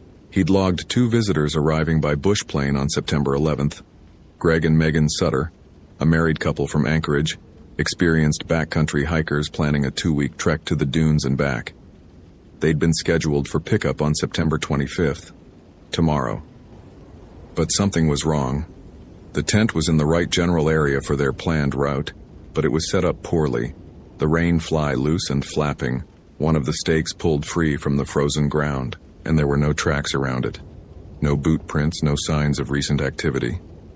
Just the tent, sitting in the middle of the empty tundra like it had been there forever. "Mr. Sutter? Mrs. Sutter?" Ryan unzipped the tent flap and looked inside. Empty. Sleeping bag still in place, a camp stove, some freeze-dried food packets. 2 backpacks leaning against the tent wall. Everything present and accounted for. Everything suggesting the occupants had simply stepped out for a moment and would be right back. Except for the frost. A thin layer of ice crystals coated the inside of the tent, the sleeping bags, the gear. This camp hadn't been occupied in days, maybe longer. Ryan keyed his satellite phone. "Kotzebue base, this is Kobuk Station. I've got an abandoned camp near the river, approximately 4 miles east of Onion Portage. 2 registered visitors unaccounted for. I'm initiating a search. Over. The response came through scratchy but clear. Copy, Kobuk Station. Do you need air support? Ryan looked at the sky. The clouds were thickening, the light already fading, though it was barely past noon. Negative on air support, weather's closing in. I'll search the immediate area and report back at 1800, over. Understood. Keep us posted. Katsubu out. Ryan began walking a search pattern around the camp, spiraling outward, looking for any sign of which direction the Sutters might have gone. He found nothing. No tracks, no disturbed vegetation, no dropped equipment. It was as if they'd simply ceased to exist. He was about to widen his search when he heard the voice. Ryan. He spun. There was no one there. Just the empty tundra, the abandoned tent, the wind. Ryan, we're here. The voice came from everywhere and nowhere, carried on the wind, seeming to originate from inside his own skull. A man's voice, he thought. Maybe. Mr. Sutter? Greg? Silence. Then from somewhere to the north. We came back. We're here now. We came back. Ryan started walking toward the voice. The rational part of his mind, the part trained in search and rescue protocols and wilderness survival, told him to mark his position, report his heading, proceed with caution. But something else, something deeper, something that had been listening to the silence of Kobuk Valley for too long, simply walked, following the voice into the endless tundra. Megan Sutter had known they were lost by the 3rd day. It wasn't the kind of loss that could be fixed with a compass and a map. She'd checked both repeatedly, and they told her she was exactly where she was supposed to be. The landmarks matched. The river was where it should be. The dunes were visible on the horizon, right where they'd been since they started walking. But the distances were wrong. They'd been walking toward the dunes for 3 days now, and they never got any closer. Every morning the dunes were the same size on the horizon, the same hazy shapes against the sky. Every evening they made camp in what felt like exactly the same place, surrounded by the same undifferentiated tundra, the same golden grass, the same infinite emptiness. Greg wouldn't admit it. Greg had done this trek before 5 years ago, and he kept insisting they were on track, they were making good time. They'd reach the dunes by tomorrow. But Megan saw the way his eyes kept flicking to the compass, the way his voice got tight when she asked how much further. On the 4th night she saw them for the first time. Figures on the horizon. 3 of them, maybe 4, standing motionless against the darkening sky, too far away to make out details, but clearly human-shaped. Other hikers, she thought at first, and her heart leaped with relief. Other people meant help, meant directions, meant confirmation that they hadn't somehow wandered into a place that existed outside the normal rules of geography. She called out, waved her arms. The figures didn't respond. They just stood there, watching, their silhouettes perfectly still against the dying light. Greg, look. He turned, squinting at the horizon. What am I looking at? The people, right there, maybe half a mile out. Greg stared for a long moment. Then he shook his head slowly. Meg, there's no one there. She looked again. The figures were gone. The horizon was empty, just tundra and sky and the fading light. That night, Megan dreamed of faces. Faces that shifted and blurred when she tried to focus on them. Features that rearranged themselves like reflections in disturbed water. The faces spoke to her in a language she almost understood, words that dissolved into static whenever she tried to grasp their meaning. And behind the faces, behind everything, she sensed a vast empty space. Not darkness, not void, but absence. A place where things that had never existed went to wait. She woke with Greg's name on her lips and didn't know why. By the 6th day, Megan had stopped checking the map. The map was lying. The compass was lying. Everything was lying, except the growing certainty in her gut that they were never going to reach the dunes, never going to reach the pickup point, never going to see another human being again. Unless you counted the figures. They appeared every evening now, standing at the edge of sight watching. Sometimes 3, sometimes 7, sometimes a number that seemed to change when Megan tried to count them. Greg still couldn't see them. Greg was starting to look at her with an expression she recognized from the mirror. The look of someone trying to hold on to sanity with both hands and feeling it slip away regardless. On the 7th night, one of the figures came closer. It walked out of the darkness while Greg slept, approaching the tent with slow, deliberate steps that made no sound on the frozen ground. Megan watched through the mesh window, paralyzed, unable to scream, unable to move, as the figure stopped perhaps 10 feet from where she lay. It was human-shaped. Almost. The proportions were close: arms, legs, torso, head, but something about the geometry was wrong. The angles not quite matching up, the limbs bending in ways that suggested joints in places joints shouldn't be. And the face. The face was her own. It wore her features like a mask that didn't quite fit, stretched over something that wasn't a face at all. Her eyes, but too wide set. Her mouth, but the lips too thin, too long, curving up at the edges in a smile that no human muscle could produce. It spoke, and the voice was her voice, and the words were in no language she had ever heard. Then it reached for the tent. Ryan found them on the banks of the Kobuk River, 3 miles from the abandoned camp. They were sitting on a gravel bar side by side, staring at the water. They didn't look up when he called out, didn't respond when he approached. They just sat there, motionless, like statues someone had placed in the wilderness as a joke. "Mr. and Mrs. Sutter, I'm Ranger Caldwell. We've been looking for you." Greg Sutter turned his head. The motion was wrong. Too slow, too smooth, like something that had learned the idea of turning, but hadn't quite mastered the execution. His face was blank, expressionless, his eyes fixed on Ryan without seeming to see him. "We came back," he said. His voice was flat, affectless, each word pronounced with careful precision. "We went away and we came back." "Where did you go? What happened to you?" Megan turned now, the same wrong motion, the same blank expression. "We were walking," she said. "We walked for a very long time, and then we stopped walking. And then we came back."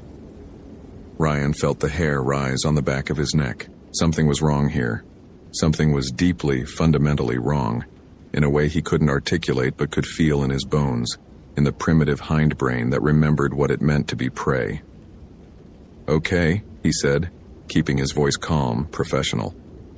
"Let's get you back to the station. You've been out here for almost 2 weeks. You need food, water, medical attention." "We don't need anything," Greg said.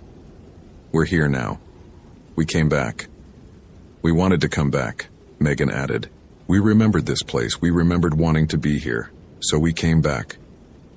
They stood in unison, the same motion at the same moment, like puppets controlled by a single hand. Their movements were smooth, coordinated, perfect, and utterly inhuman. Ryan took a step backward. His hand found the grip of his sidearm, though he didn't draw it. What would he shoot? 2 lost hikers. 2 people who were standing right in front of him speaking English, wearing the same clothes they'd been wearing when they landed 2 weeks ago. But they weren't the same. He knew it with a certainty that transcended evidence.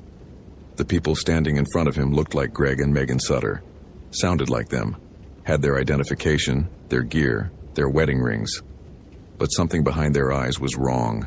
Something fundamental had been replaced or removed or rearranged, and what remained was a shell, a mask, a hollow approximation of humanity worn by something that had never been human at all. "The station's this way," Ryan said, his voice steadier than he felt. "Follow me." They followed. Their footsteps made no sound on the frozen ground. The satellite phone wouldn't connect. Ryan had tried 6 times. Each attempt met with static and silence. The battery was full.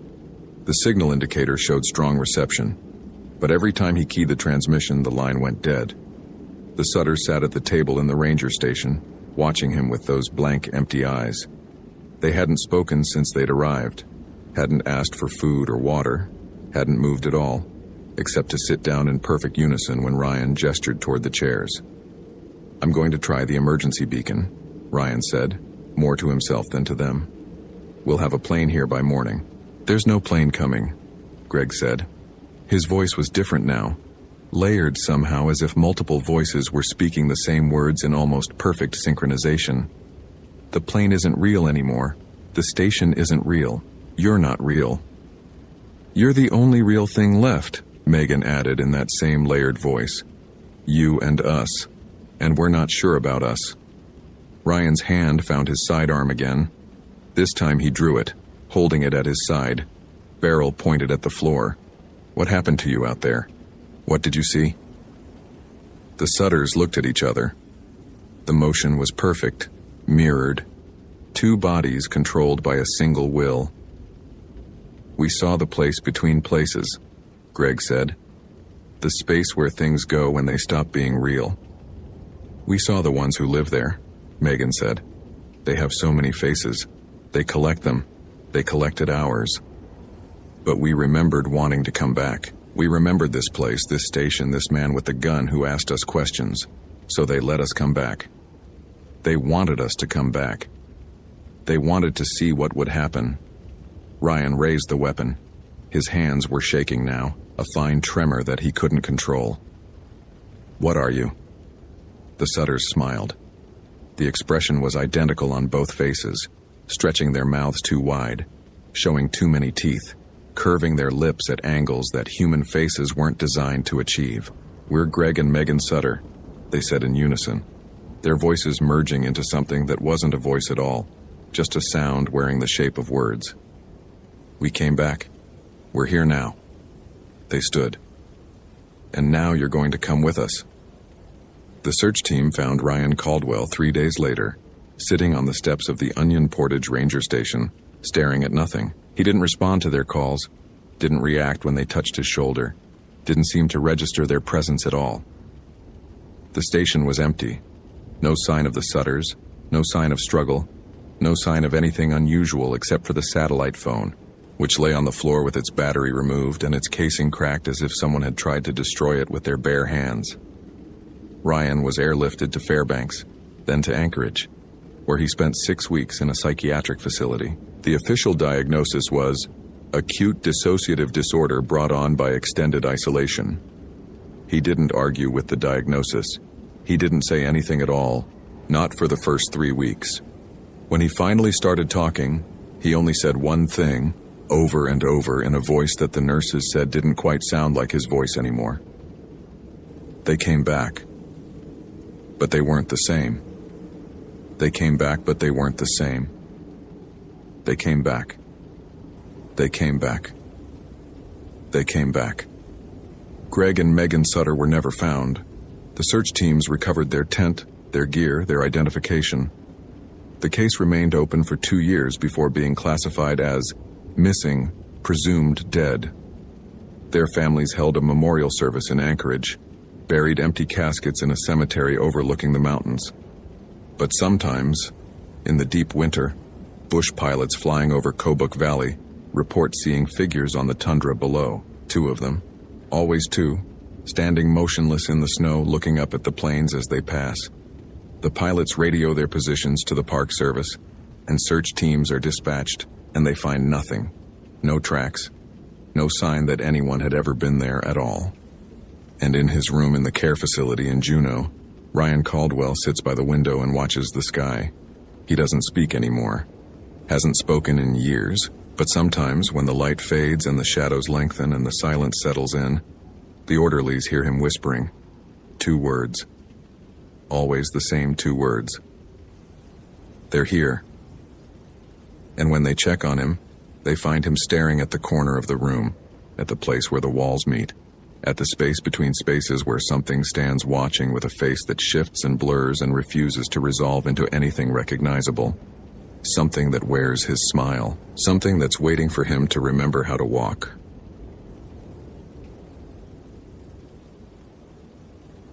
Location: Okefenokee National Wildlife Refuge, Georgia. Date: July 28, 2014.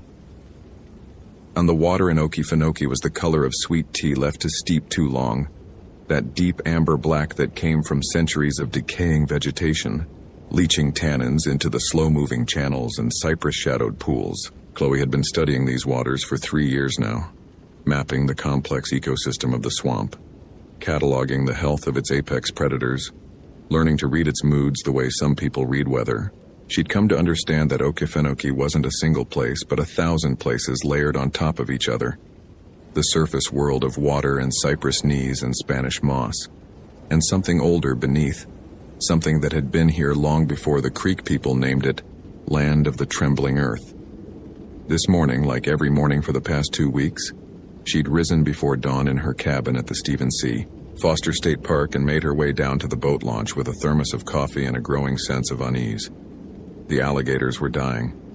Not the slow attrition of old age or territorial disputes that she'd documented in her research, but something else. Something that left their massive bodies floating belly up in the channels, unmarked, uninjured, their eyes filmed over with a white haze that spoke of death by terror rather than trauma. 14 gators in 2 weeks, ranging from 6-foot juveniles to a 12-foot bull that had been the undisputed king of the Billy's Lake territory. No disease markers, no signs of poisoning. Nothing in the necropsy results that explained why apex predators at the top of the food chain were dying like fish in a poisoned pond. The refugee manager, a tired man named Harold who'd been running Okefenokee since before Chloe was born, had called it one of those things. But Chloe had seen the look in his eyes when he said it, the flicker of something that might have been recognition, or might have been fear. She'd tried to press him for more information, and he'd changed the subject with the practiced ease of a man who'd spent his whole life not talking about certain things. That was the way of it down here, Chloe was learning. The old-timers who lived in the communities surrounding the swamp, Fargo, Folkestone, the scattered fishing camps that dotted the refuge's borders, they all had that same look. That same careful way of not saying things. She'd heard whispers in the diner where she ate breakfast, fragments of conversation that stopped when she approached. Something in the water, the old-timers said. Something that's been there longer than the gators. Something that's waking up. Chloe didn't believe in swamp monsters. She believed in data, in observable phenomena, in the clean logic of scientific methodology. But 3 years in Okefenokee had taught her that the swamp operated by its own logic, and that logic didn't always align with what she'd learned in graduate school. She finished her coffee as the first light crept across the water, painting the cypress trees in shades of gold and shadow. The morning chorus was starting, the prehistoric bellowing of bull gators announcing their territories, the splash of fish breaking the surface, the endless sawing of insects that formed the swamp's constant background music. Everything sounded normal. Everything looked normal. But beneath the familiar sounds, Chloe could feel something else, a subsonic vibration that seemed to come from the water itself. A frequency too low to hear, but just present enough to set her teeth on edge. Her radio crackled. "Dr. Chen, this is Refuge HQ, you copy?" Chloe keyed the mic. "HQ, this is Chen. Go ahead. We've got a situation out at the Suwannee Canal. Fishermen reported overdue last night. 2 locals, Butch Tanner and Wayne Creech. They were running trot lines in the canal system and never came back. Their truck's still at the launch. Can you take your boat out that way, see if you spot anything?" The Suwannee Canal was about 4 miles east, a man-made waterway that cut through some of the most remote sections of the refuge. Good fishing, if you knew what you were doing, but treacherous for the uninitiated. Maze-like side channels, submerged logs, water that could go from 3 feet deep to 15 in the space of a paddle stroke. "Copy, HQ. I'm heading out now. Any description of their boat?" 14-foot John boat, green with a 25-horse Yamaha outboard. Registration numbers Georgia 7743 Alpha. "Got it. I'll radio when I have something. Chen out." Chloe untied her research skiff and pushed off from the dock, the electric trolling motor humming quietly as she navigated out of the launch area and into the main channel.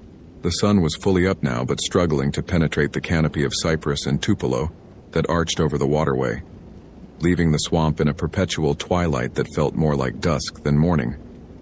Spanish moss hung from the branches in gray curtains, swaying in a breeze Chloe couldn't feel. And the water beneath her hull was so dark she couldn't see more than a few inches below the surface. She'd been on the water for perhaps an hour, following the marked channel toward the Suwannee Canal, when she noticed the silence. It happened all at once, the way a door closes. One moment the swamp was alive with sound, birds, insects, the distant rumble of a bull gator, and the next, nothing. Absolute, crushing silence, broken only by the soft whine of her trolling motor and the gentle slap of water against the hull. Chloe killed the motor and drifted, listening. The silence pressed against her ears like physical weight, thick and suffocating in the humid air. She could hear her own heartbeat, her own breathing, the tiny sounds of her body that were normally masked by the world around her. Nothing else. Not a single bird. Not a single frog. The swamp had gone quiet in a way that felt deliberate, as if every living thing for miles around had decided, simultaneously, to hold its breath. Chloe had experienced this before once during her first year in Okefenokee. She'd been collecting water samples near Chesser Island when the silence had fallen, and she'd looked up to see a massive alligator, easily 14 feet, sliding past her boat with its eyes fixed on something in the water ahead. Predator focus, she'd thought at the time.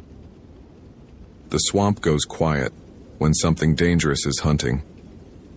But there was nothing in the water now. Nothing visible anyway. Just the dark surface, still as glass, reflecting the twisted shapes of the cypress trees above. And then, at the edge of her vision, something moved. Butch Tanner had been fishing Okefenokee since he was old enough to hold a rod, and he'd never seen anything like what he saw that night. The trip had started normal enough. He and Wayne had launched just before sunset, planning to run their trot lines through the night and pull in a haul of catfish and bream to sell at the market in Waycross. They knew the Suwannee Canal like they knew their own backyards.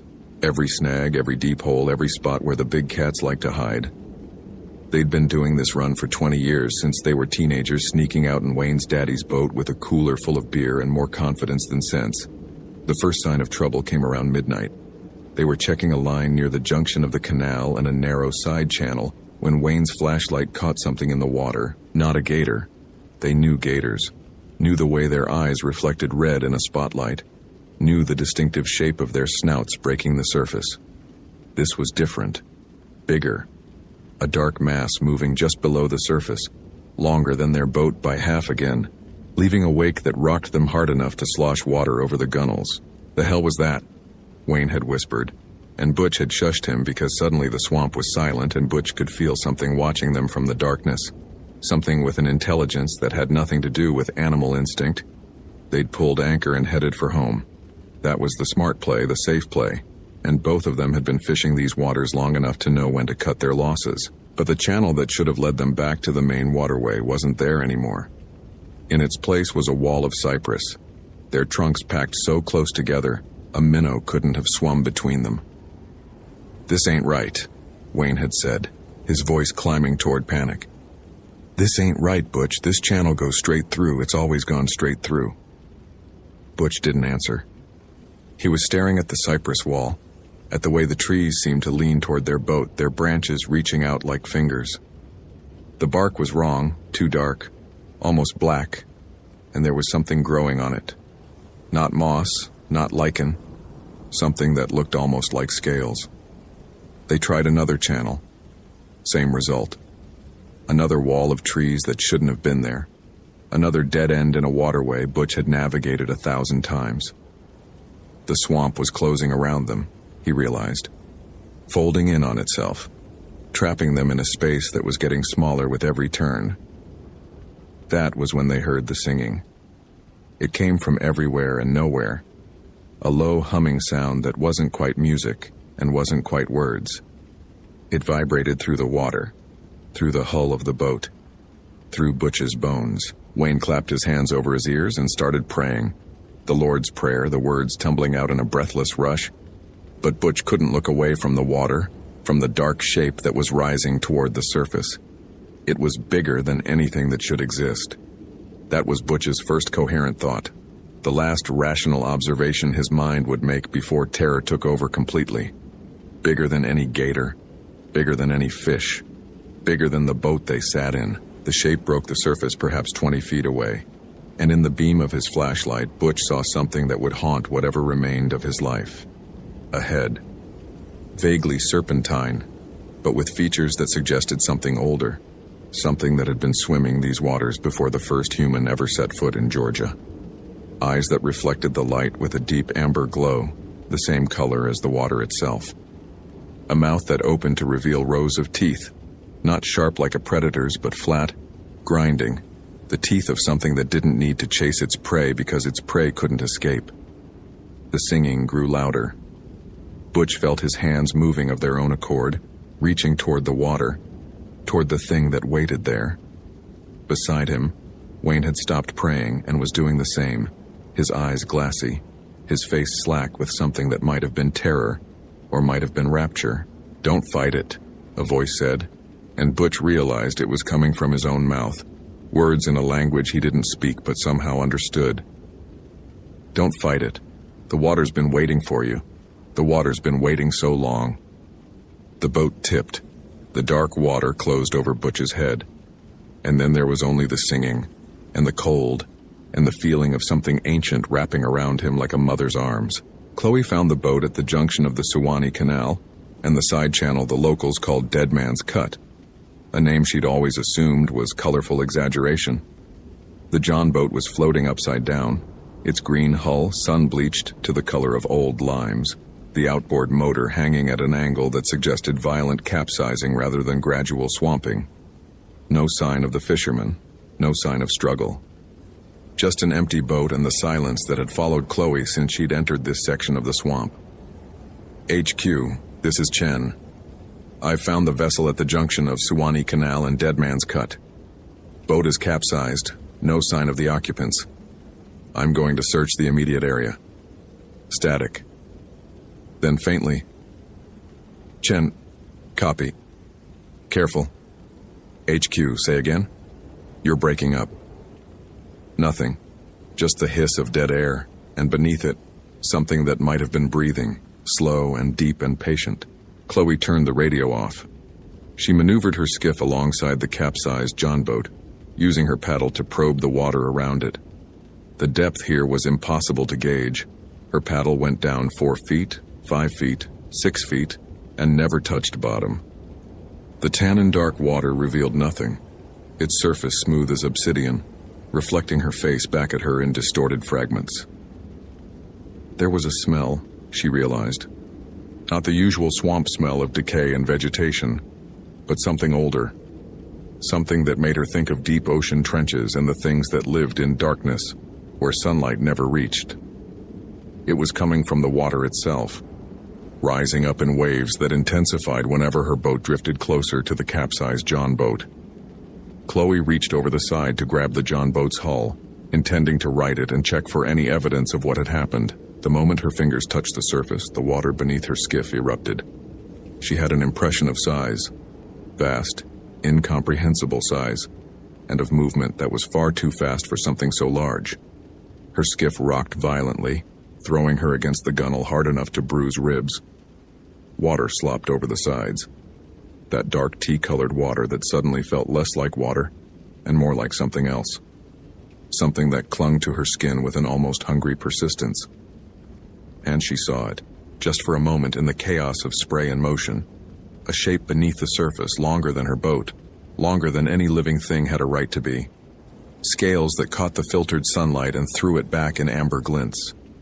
An eye, just one, rolling toward her with an intelligence that was neither animal nor human, but something else entirely. Something that had been old when the first fish crawled onto land. The shape descended. The water settled. Chloe sat frozen in her rocking boat, her hands gripping the paddle so hard her knuckles had gone white, her heart hammering against her ribs like a trapped bird.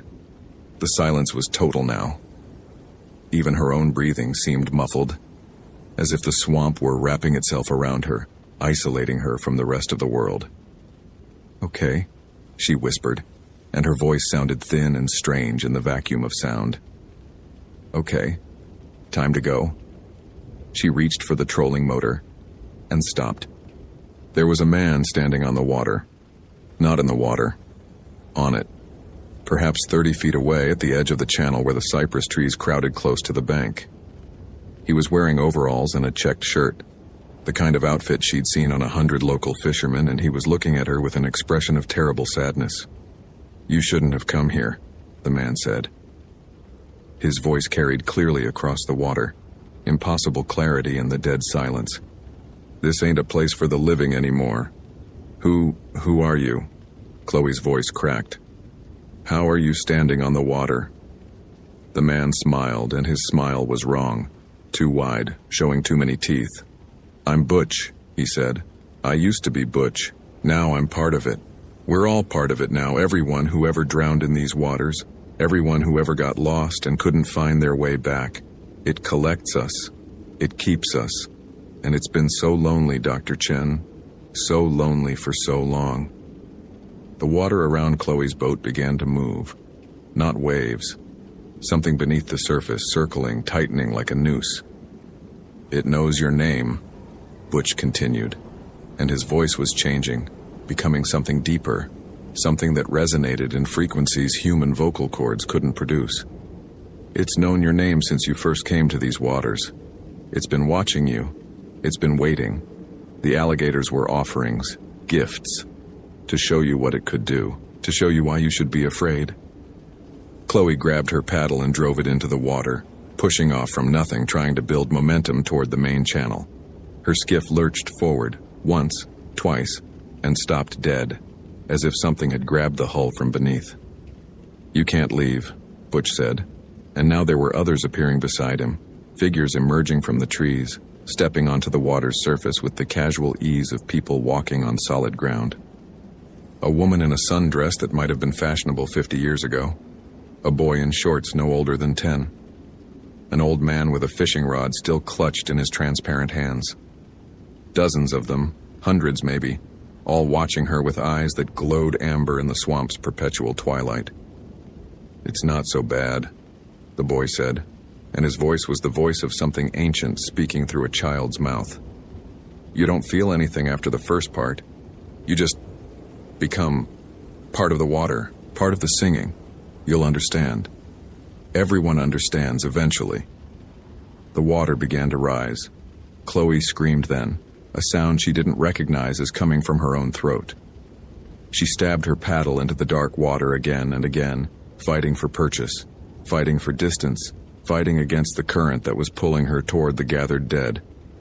The trolling motor, she fumbled for the switch, found it, twisted it to full power. The motor whined, strained against whatever was holding the boat. And then she was moving. Slowly at first, then faster, tearing free of whatever grip had held her. The figures on the water watched her go, their faces impassive, their amber eyes tracking her flight with patience that spanned centuries. We'll be here, Butch called after her, his voice following her through the channels, through the cypress corridors, all the way back to the refuge headquarters where she stumbled from her boat and collapsed on the dock, unable to speak, unable to explain what she had seen. We'll always be here. And the water remembers, Dr. Chen. The water always remembers. They searched for Butch Tanner and Wayne Creech for 8 days, brought in dive teams, sonar equipment, volunteers from 3 counties. The divers refused to go back after the second day. They'd found something on the bottom of Dead Man's Cut, they said. Something they couldn't describe. Something that had looked at them through the murky water with eyes that glowed amber in their flashlight beams. The official report listed the channel as too hazardous for continued search operations. The bodies were never recovered. Chloe resigned from her position 2 weeks later. She told the refugee manager she'd received a better offer, a research position in Arizona studying desert ecosystems. Harold had just nodded, that same knowing look in his eyes, and wished her well. He didn't ask what she'd seen. He didn't need to. She lives in Tucson now, as far from standing water as she could get. She hasn't set foot in a swamp, a lake, or a river in 10 years. She takes showers instead of baths. She doesn't own a pool. But some nights, when the monsoon rains come and the desert washes fill with muddy water, Chloe wakes to the sound of singing. Low, humming, wordless music that seems to rise from the earth itself, from aquifers deep beneath the desert floor, from water that remembers even when people try to forget. And sometimes in the moments between sleeping and waking, she sees them, Butch and Wayne and all the others, standing on water that shouldn't exist, their amber eyes patient and waiting. The water remembers. The water is always waiting. And sooner or later, the water always collects what it's owed.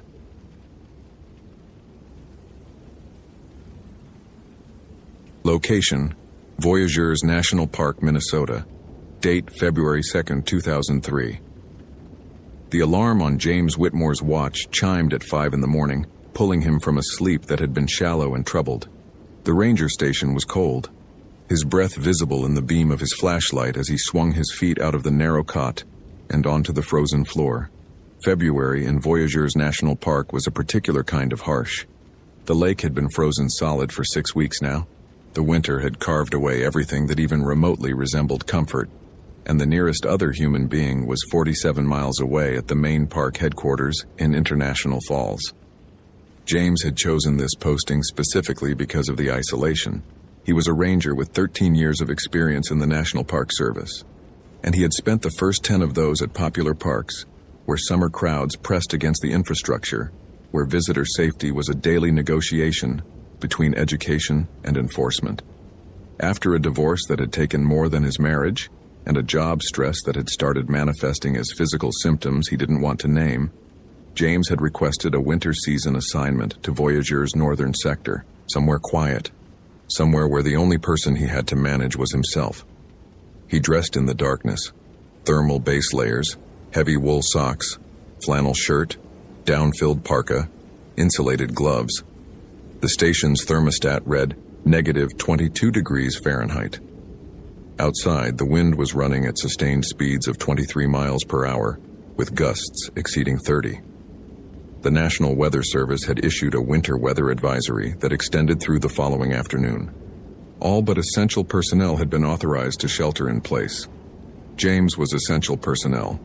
He made coffee on the station's ancient stove, the propane heater and standard outlets being backup systems that James had long ago stopped fully trusting. The coffee ritual had become meditative, a small moment of warmth and routine in the crushing monotony of deep winter. While the coffee brewed, James looked out the station window at the landscape that had become his entire world for the past 3 months. Voyageurs stretched across 218,000 acres of boreal forest and glacially carved shoreline in the far north of Minnesota, perched on the border with Canada and separated from civilization by water that was now solid enough to drive across. The lake itself, a complex system of bays and channels, was utterly frozen, locked in ice that was somewhere between 30 and 40 inches thick depending on location. The landscape beyond the frozen water was pure northern forest, spruce, jack pine, aspen, all bent by wind and heavily laden with snow. The sunlight, what there was of it, rose at 7:30 and set again by 4:30. In the long hours of darkness in between, the only light came from stars and the moon when it was visible, and the occasional aurora borealis that painted the sky in shades of green and purple and ghostly white. The forest in winter was quiet in a way that James had never encountered before his assignment to Voyageurs. It wasn't the absence of sound. There was sound, plenty of it. Wind moving through the trees, the crack of ice shifting on the lake, a sound like distant gunfire, the occasional howl of a wolf pack that hunted the far shore. What was unusual was the quality of the silence. It felt present. It felt deliberate. It felt as if something was listening. James drank his coffee and studied the day's assignments. One check of the visitor center at the southern dock, unmanned in winter, but the building needed regular inspection for animal intrusion and structural integrity. One inventory run of the station's emergency supplies. One perimeter patrol along the frozen shoreline to check for any changes in the ice conditions or signs of human activity. Nothing unusual, nothing dangerous. Just the routine maintenance of a park that had largely entered hibernation and was waiting for spring to return life to its frozen surface. By 6:30, James was loading the station's small motor launch onto the trailer that he would pull across the frozen lake toward the visitor center. The boat itself was unnecessary. He could walk across the ice if he wanted, but protocol required that transport be available in case emergency access to open water became necessary. In theory, open water at this time of year was impossible. In practice, James had learned to keep transportation ready. Wilderness didn't always follow the rules written by people in offices. The first part of the drive was across the bay near the station, where the ice was thick and visibly solid. As James moved deeper into the lake system, Following the route that he had mapped and verified repeatedly over the previous 3 months, the ice beneath the wheels began to show variation. Areas where it was white and opaque, areas where it was clear and blue, areas where pressure ridges had buckled the surface into formations that looked almost geological in scale. He was halfway to the visitor center when he heard the voice.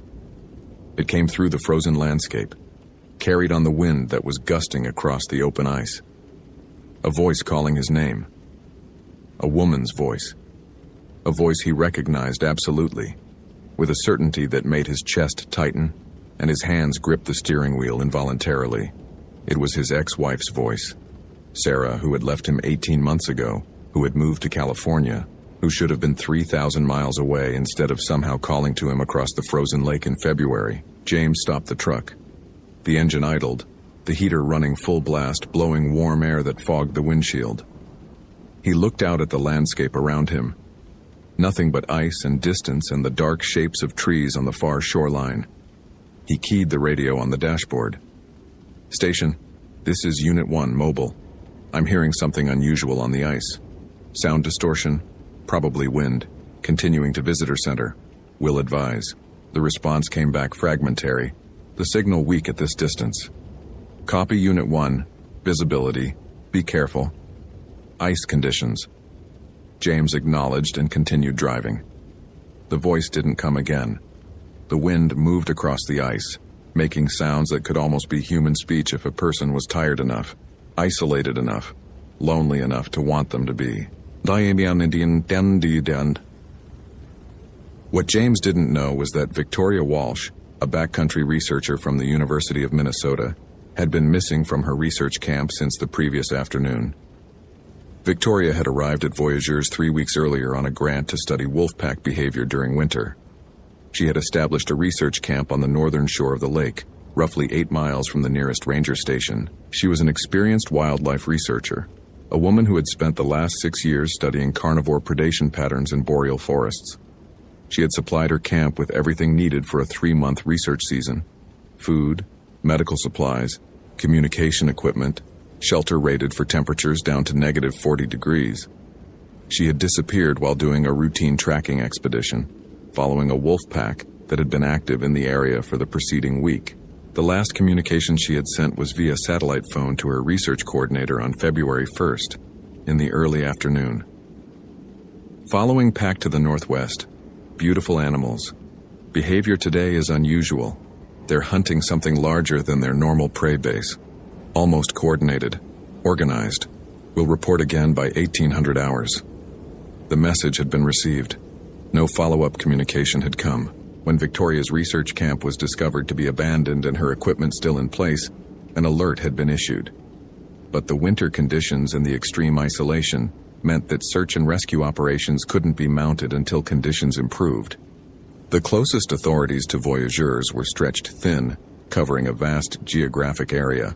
A missing researcher in a clearly prepared camp, during a season when she had explicitly chosen to be isolated, was a lower priority than immediate threats to life in populated areas. That had been 18 hours ago.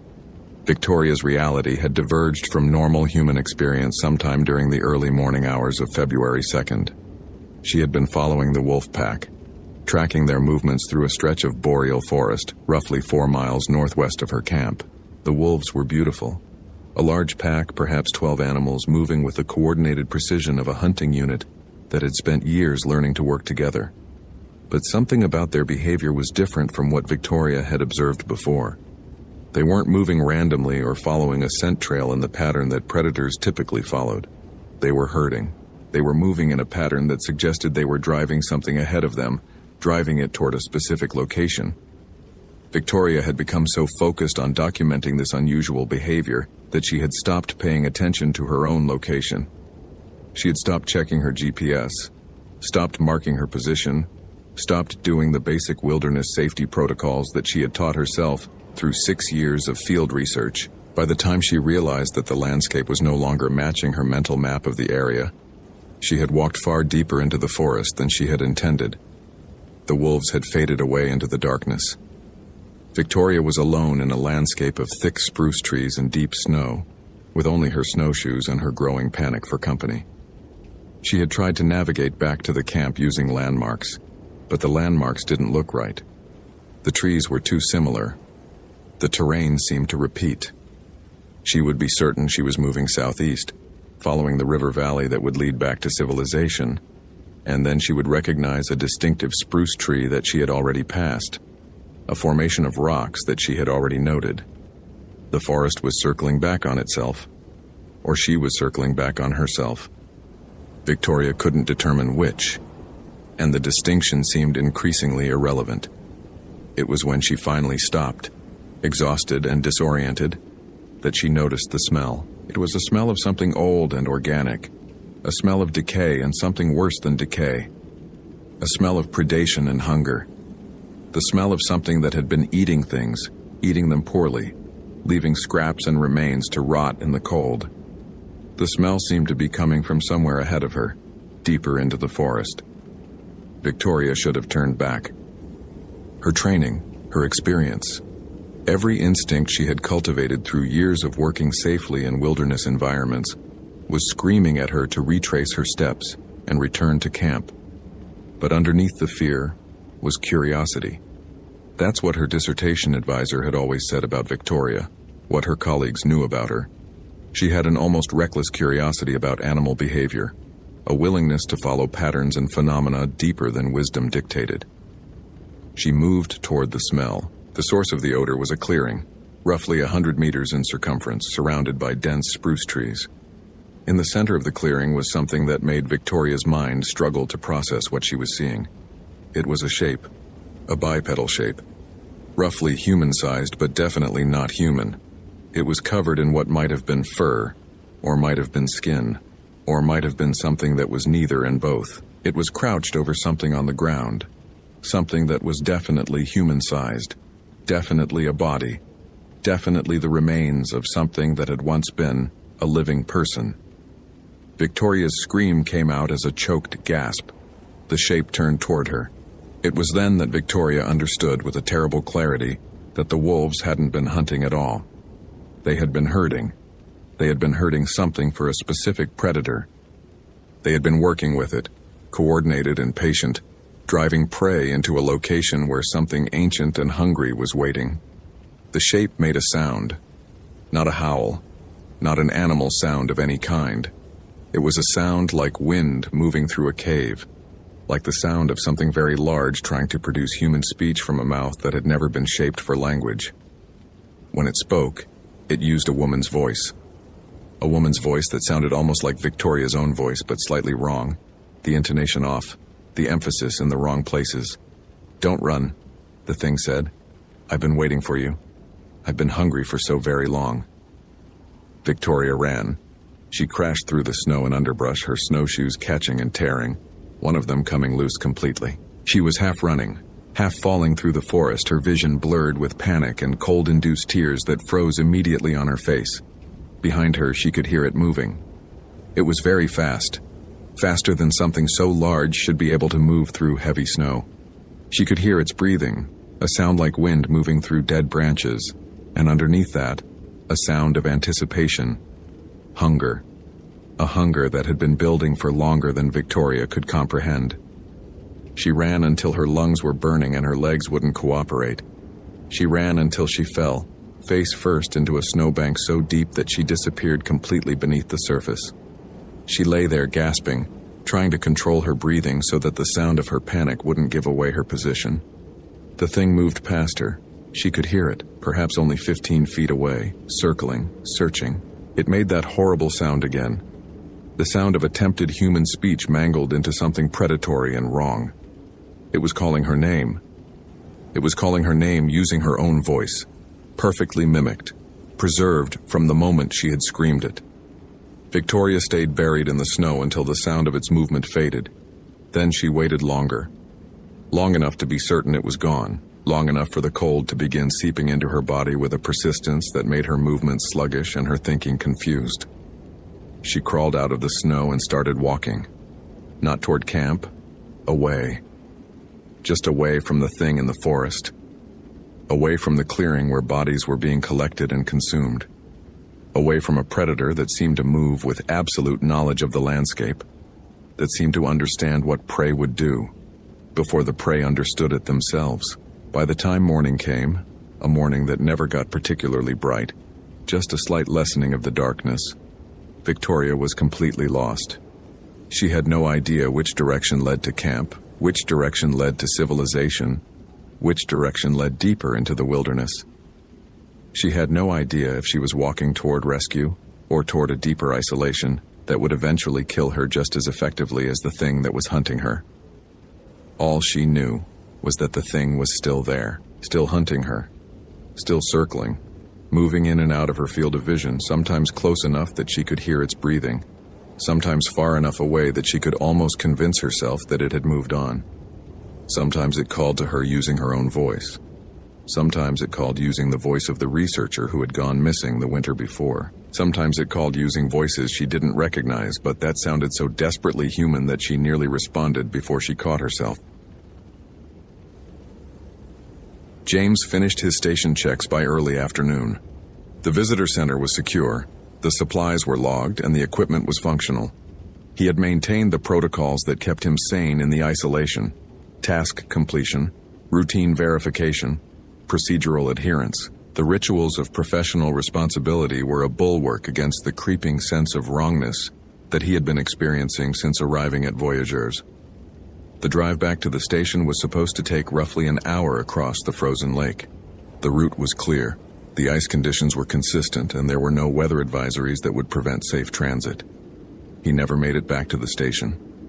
Approximately halfway across the lake, in the open area between islands, James noticed that the ice beneath his truck was beginning to show unusual characteristics.